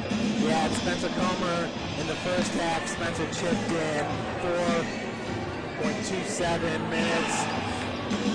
And that's pretty much what we've come to expect from Spencer, playing about 7-8 minutes a game, but giving Coach Lacrosse great minutes. Of course, last year, Spencer eventually worked his way into a starter's role. 2 freshmen, with Comer and Seth Small, but last year was a little bit different because so much attention was diverted to shooting guard Q Owens, the senior. Can't do much better than the 3-year span that Q had here. National title, national runner-up, Elite 8. 3 Elite 8 finishes. You know, last year, we were 4th in the MCC, go all the way down to the Nationals. And not only the Crossroads League, but Indiana Tech lost in the first round. A lot of teams, you know, losing in the first round. Back-to-back upsets for the Cougars. It's a lot of fun down there in Lookout, Missouri, on the campus of College of the Ozarks. Dude, that team just gained so much experience in the tournament. They just knew what it took. Spencer hit the game-winning free throws in that first game. We're just getting underneath 7 minutes here. 72-63 St. Francis. Big possession here for the Cougars. Good zone defense by IWU just all games. Aaron Martin comes out along with Vanderwater. 5 seconds now on the shot clock. Jumper's long. Rebounded by Vanderwater. Good defense by Wesley. Absolutely.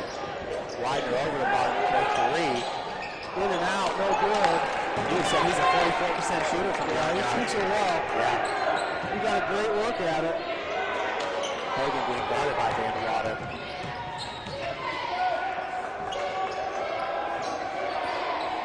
Looking for some inside game.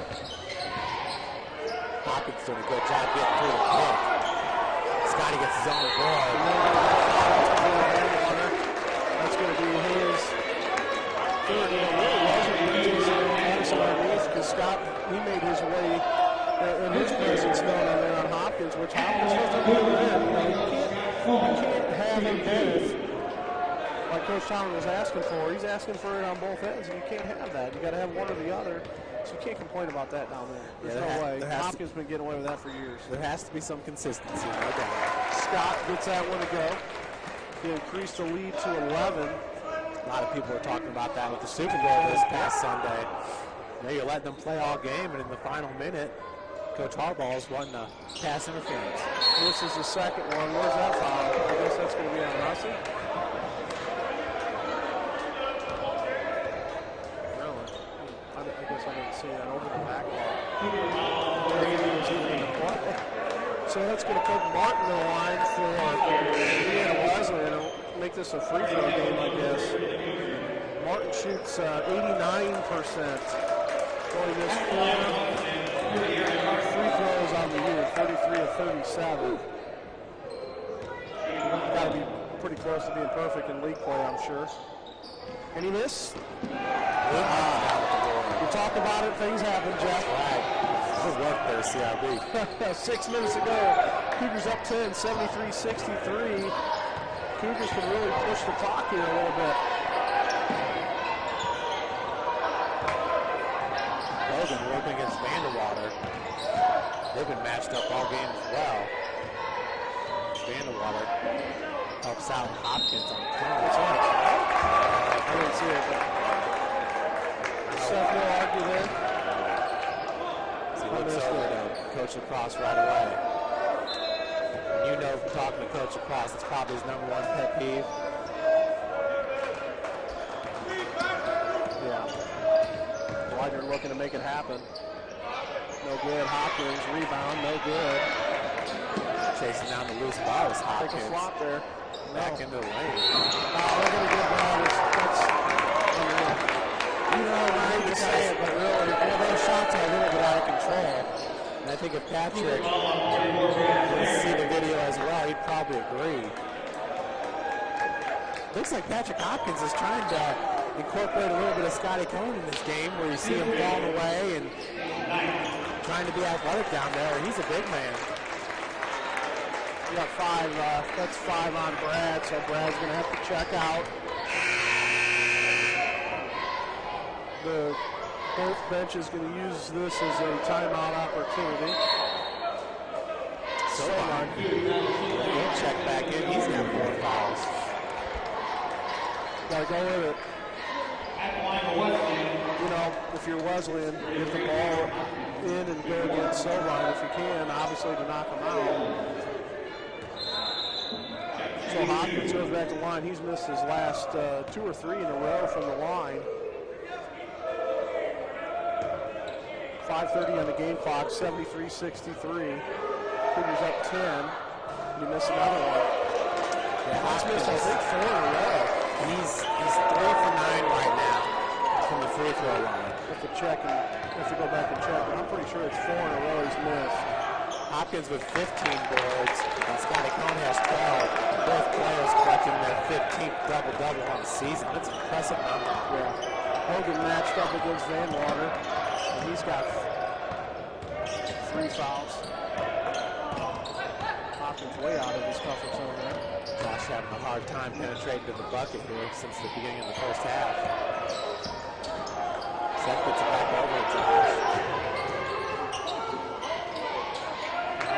Scotty, 1-on-1. Looks like Edward took an elbow to the chin as well. Yeah, he's kind of in the way there. Exactly. That's really, he committed the foul and then accidentally got the flying elbow. That's exactly what that was. That was getting in the way. Really, you know, this is who we want to have at the line right now. You know, is Scott. He's had a good game. He shoots 70%. Makes the first. Scotty's had an outstanding game here. And really, the Cougars have needed him to have an outstanding game here for a while. Get St. Francis back on track. Got them both. 5 minutes to go in the game. The Cougars extend the lead to 11, 75-64. As Wesleyan picks it up at half court. Scotty now at the game high, 22 points. Widener pulls up for 3. Forcing it. Yeah. Scotty comes down with the board. That's what Wesleyan needs here to get back into this game. They've been trading points all half. St. Francis with a 9-point advantage going into halftime. Currently sitting with the 11-point lead. You know, you think about it, Coach Thomas will can't be helped. There's only a couple ticks off the clock, and he's firing up a 3. That's not the best look that they can get. And now Widener comes down and commits his third foul on Kevin Bloom. And we talk about Bloom all the time, 78% free throw shooter. Doesn't miss very often. Yeah, and the thing is, you definitely want Widener taking that shot. I mean, he was 2 for 3 from the arc before that attempt right there, but why force it? Yeah, it wasn't even a good look. You got a guy in his face, and you want to try to make an immediate impact. I understand what they're doing. They don't want this game to get out of hand. 76-64, 4:34 to go. Cougs extend that lead again to 13. So Kevin Bloom now with his 16th point of the game. The senior putting in an outstanding game here. Bloom 2 of 5 from beyond the arc. That was a bad foul on Solvine. So now Solvine's going to be taken out of the game with his 5th foul. He knows it. One good. Yeah. So now you got Spencer Comer to go in, share low post duties with Scotty Comer.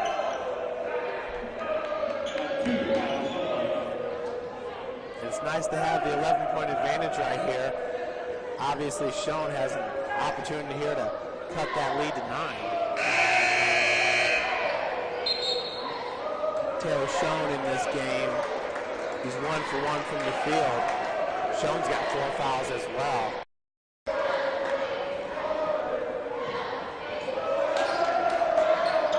Spencer's been giving Coach Cross good minutes here. He's a good defender. There's no question about it. He can shoot it when need to be, but right now it's you got to lock down Hopkins, or you got to lock down whoever you're guarding. Lock him down. Don't let him score anything easy and make him earn it.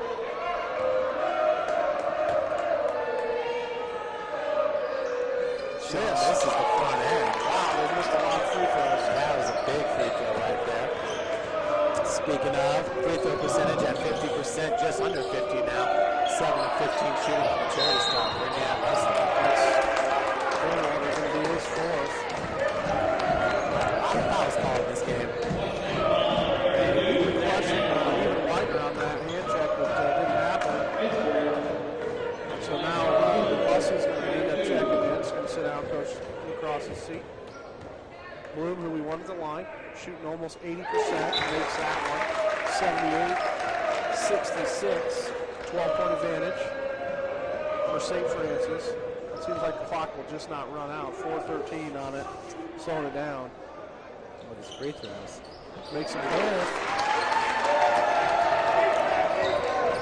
Widener looking for the lane, nothing. Gets it out to Schaus, way back there for that. Widener, top of the key, skip pass, put off by Comer. Good deflection by Spencer as they get the turnover. And now, Indiana Wesleyan definitely going to have to start looking to forcing some shots or create turnovers. Bloom's being guarded by Widener right now. 3 fouls, 19 points.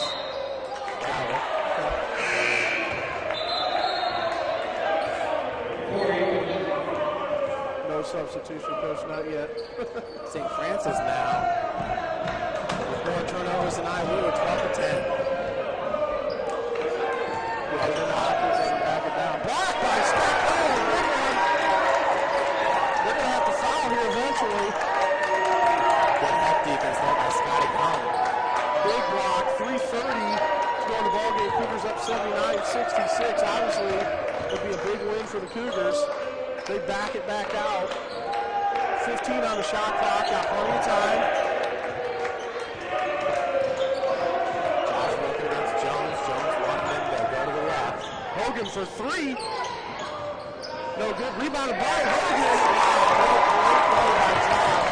He sets the shot clock and started to get the crowd going here. Yeah, he saw that one all the way around. Missed shot there. Playing a little cat and mouse right now.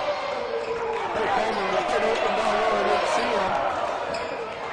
1-on-1, got it into Comer. Comer reverses it. 66. Wesley's feeling it right now.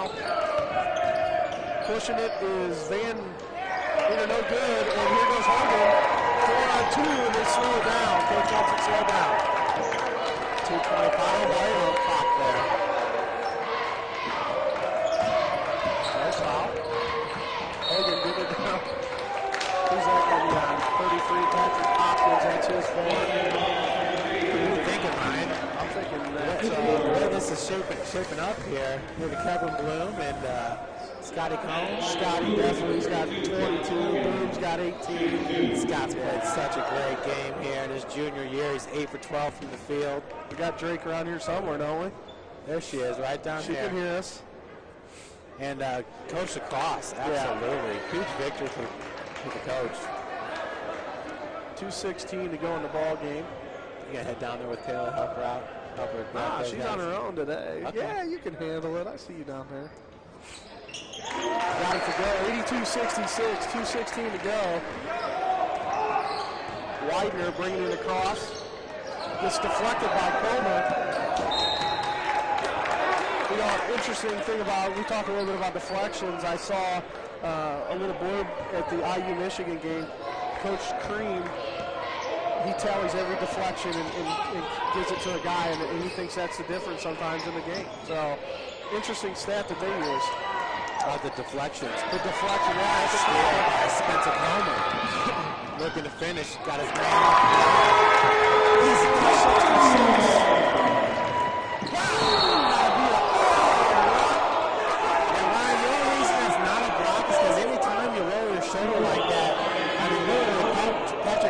Looked like Christian Okoye on that one, rolling the shoulder. Oh, you remember Christian Okoye? Oh, yeah. Kansas City Chiefs, number 35, man. Offensive lineman, helmet, yeah. And Hopkins goes to the line, and he makes the first. 84-67. That's Hopkins' 19th point. Him and Widener all locked in at 19. 1:49 to go on the game clock.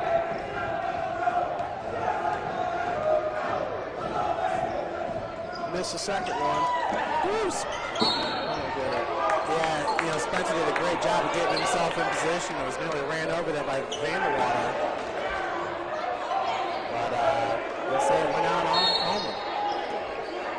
Spencer Comer really provides some great minutes here. Very big block. Yeah, another block by Scotty Comer. That's his third. Loose ball. I think we should get a timeout, but they're going to call jump ball first. And possession is in St. Francis's favor here. So no timeout call.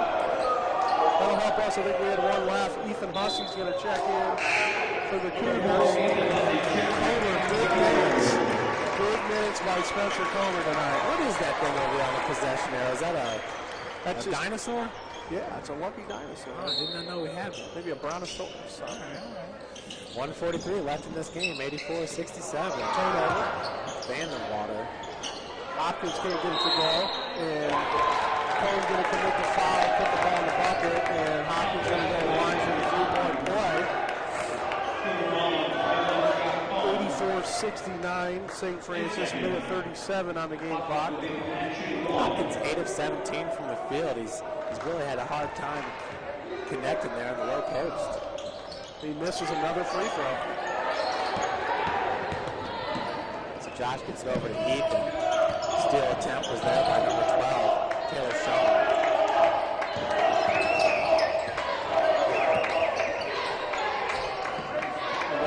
Like Jason, looking to chase. Gets it back out top, 15 on the game, on the shot clock. Getting to a minute here, almost. 10 seconds. Gonna have to shoot it. Ooh, slip. Gonna get a charge, I'm sure. Wet spot there on the court. No question, and it looks like Hogan grabbing his elbow a little bit. I'm sure it hit his funny bone. Yeah, he saw a slip spot there. Josh slide about 12 inches there. Yeah, West Davenport got a towel in his hand. He's always on it.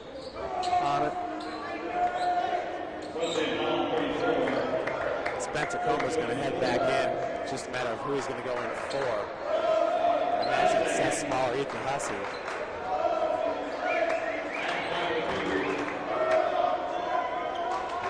Actually, the slide was up there more closer to the elbow. Can we call a charge? His initial call was a charge. And that's what I thought too. Oh, so the foul. Okay, so the foul went on Vanderwater? That can't be his second. Yeah, I thought that was his fourth. Yeah, no, Vanderwater's got four. Did they credit the foul for Hogan on the board? I'm as confused as you are. Okay. No, they got Josh up there with 2 fouls. All right, but who got the last one? That's what I'm saying. That's who's up there right now on the Josh board. only had one, and they credited Josh with the second. And it should be Vanwater either, I don't know, is it his fifth? Or is it his fourth? Josh hits the first, and this is the second. Confusing. Widener now gets around Hogan. Timeout quickly by Wesleyan. 59 seconds left on the game clock, 85-71. St. Francis with the lead. Down by 14, they need more than a player.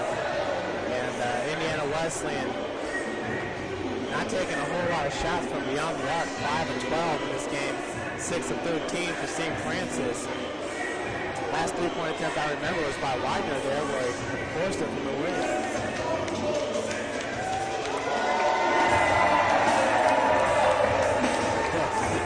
Ran into West there for a second.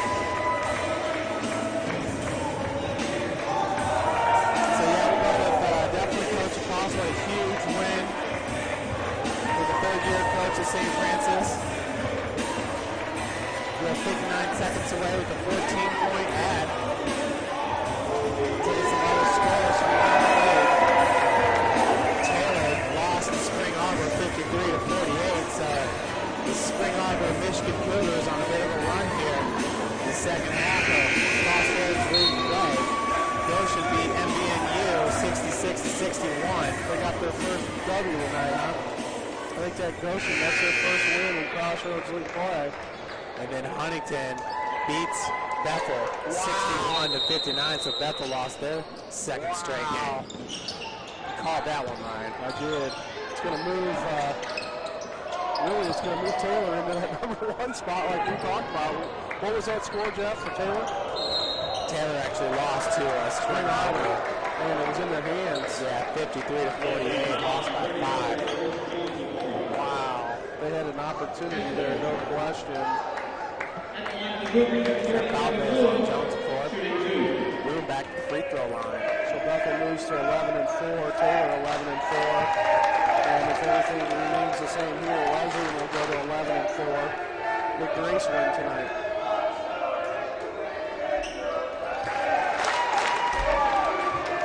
Did you say Grace got the victory? Did you say that? No, I did not. I don't see Grace on there. Hopkins gets easy too. 39 seconds on the shot clock, or on the game clock. Bloom trying to get it in, gets it into Hussey. Hussey, the small's going to run.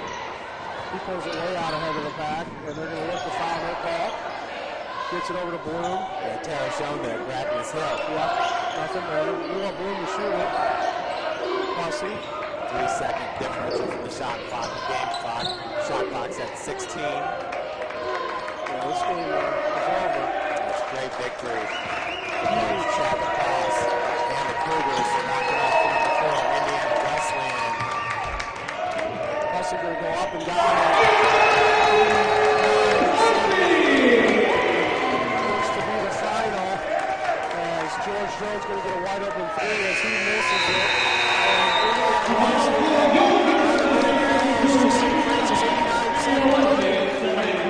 The Cougars up to 9-6 and probably a 3-way tie.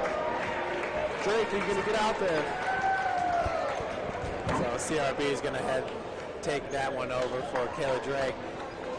As we said, back-to-back big victories here for your Cougars on the road, knocking off number 13 Bethel 80-79, and here in the hut getting the 89-73 victory. Coach Ryan Bolin down on the floor. He's going to grab Coach Lacrosse, and he's got Kevin Bloom, one of the seniors. And we're going to start here with Coach Chad Lacrosse. Hey, big win, Coach. Let's talk about it a little bit. I mean, just a credit to our guys, you know. coming out and really, especially at home, punch them in the mouth early, and that's what we did. I thought we were physical. I thought we did a nice job executing. I thought we were patient. And, big plays by our seniors, by Scott. How about Spencer in the second half? I mean, what a lift, and just proud of the guys and happy for, these guys to get this W. Yeah, no question. There are some upsets in the league. I know you don't know yet, but Bethel took a loss, and so did Taylor. So, there's going to possibly be a four-way tie for first. This is going to put us up a little bit. So still opportunities to be made as we can move forward through Crossroads League. So we'll see how it pans out. Yeah, I mean, obviously we got to, we can enjoy this tonight and then get back to work and settle in for Grace on Saturday, because that's another tough test. And we've kind of put ourselves in a position where we need to take one game at a time, but take care of business in each one of those games. So, again, just happy for the guys. Talk to the. All right. Yeah, here we go. Let's talk to Kevin, our senior over here first. This is a huge win at least for me here at home. You're a senior. Obviously, last time you're going to get to play Wesleyan here. Talk a little bit about that and the excitement that went through today. Well, it feels good. I mean, Wesleyan's always a big game, and I think this is only the second time we've beaten them during the regular season, so that feels good. We know we'll probably see them again down the road, and we expect to, and it's always a great battle with them, and we enjoy that. Enjoy the challenge. Yeah, we locked them down. Scott, as you walk in here, I think we did a great job defensively tonight, really locking down Hopkins. And he missed some big free throws from the line. But just tell me about the inside play today. It was extremely physical. Tell us from your angle. Yeah, I mean, we knew Hopkins was going to get his, so we just tried to limit it as much as we can, try to make him force tough shots, give him the free throw line. Brad and Kyle did a wonderful job. I think they ended up both fouling out, so they were real physical with him, beating him up a little bit inside, and I think it paid off in the end. Let's talk a little bit about Kyle Sovine coming in as a freshman. Just the impact that he's brought and what you guys are seeing out of him. He's just stepped up, and I mean, coaches talked to him that we needed more production out of him, and he's really just stepped up and responded, and he's done everything they've asked him to, and he did a great job tonight, defending, like Scott said, battling Hopkins in there, and it's great, and we expect him to keep it up. Yeah, it's a great rotation, I think, with the three of you guys down there. What's your take on Kyle? What have you seen out of him? Yeah, I mean, he's really stepped up. He's been working really hard in practice. He's playing good defense, being physical in there. He's finishing inside. He's his high post jump shot's probably the best on the team. So, he's really stepped up, and coaches really need him to here at the end, and it's paid off. Yeah, and not too shabby by these two guys on the offensive side tonight. Jeff, both guys did a great job. We'll get you guys to the locker room. Enjoy the victory. We'll see you guys again. Yeah, there's no doubt about it, Coach. Scotty Cohn leading all scorers with 22 points, and Kevin Bloom right behind him with 20 points. Kevin Bloom, the senior, Scotty, the junior, and Scotty just reaffirmed things that Ryan and I have been saying for weeks here. And we got Travis Yoakum down there. Absolutely, Ryan, let's take it away. We got one more interview down on the court. We got to get on his better side here, but the original USF hooligan got the picture out in the hallway. What's it like to come back here and obviously will this victory? Because you had to be a big part of this. Oh, it was an experience. I mean, I haven't been back here for 2 years. It was a really great time. I mean, honored me with the poster. I couldn't do it any better and come back for the biggest game of the year. That's all I had to do. Come back. We got a dub. That's all that matters. All right, give me that Go Cougs. Go Cougs. There you have it. Mr. Yoakum bringing it to you. Absolutely. Travis Yoakum, the founder of the Spring Street Hooligans, coming back and really bringing some energy here to the hut. Really appreciate him taking the time with Coach Ryan Bowen. But as I was telling our fans, Scotty right there just reaffirming what we've been saying all year about Kyle Sovine and that high post jumper of his. Says it's probably the best on the team. We'd have to agree. We saw him hit one from 17 feet with a man right in his face. Kyle Sovine picking up big minutes today. The freshman had 14 minutes and 30 seconds played, finished with 8 points. Of course, he and Brad Sneary fouling out, sharing duties on Patrick Hopkins, the monster for IWU. Yeah, Scotty, I mean, talk about Scotty, 22 and 15 again, another double-double. It seems like it's like we're a broken record sometimes. We keep talking about the double-doubles that he's created for himself, and good night by Hogan with 18, good night with Kevin Bloom with 20, which is probably a season high for him, no doubt. Just getting it done tonight, and you know, what a way to go out here at Hutsville, being a senior your last time playing Wesley and score 20. Yeah, no doubt about it. Huge win for the Cougars. Glad to see it. And St. Francis once again going to be on the road this Saturday. A doubleheader at Grace. The women first up, number 3 ranked women's team in the country. And tonight it was St. Francis knocking off the number 4 ranked team, Indiana Wesleyan. So we'll hope the trend continues tomorrow over there in Marion. Yeah, huge game tomorrow. Number 1 in the country, Indiana Wesleyan versus recently number 3 as of today. Cougars move up a spot. So 1 versus 3 right here in the CL tomorrow night in Marion, Indiana. If you're not doing anything, I'd be there. Patrick Hopkins finished with 23 points to lead Indiana Wesleyan. Jordan Widener with 21. Coach knew that those two are going to get their points, but the next highest scorer was Zach Vandewater with 8 points. So great job by the Cougars today, knocking off number 4. You can see him again in action here at the Hut this coming Tuesday, a week from today, against Marion. And then we'll have a doubleheader, not this Saturday, but a week from Saturday when MVNU, Mount Vernon Nazarene, comes into town. Women to start at 2 or 1 o'clock, and the men to follow shortly thereafter. Folks, we thank you for tuning in. And Ryan Bullen, your color commentary, Jeff Mahoney on play-by-play. Folks, have a great night.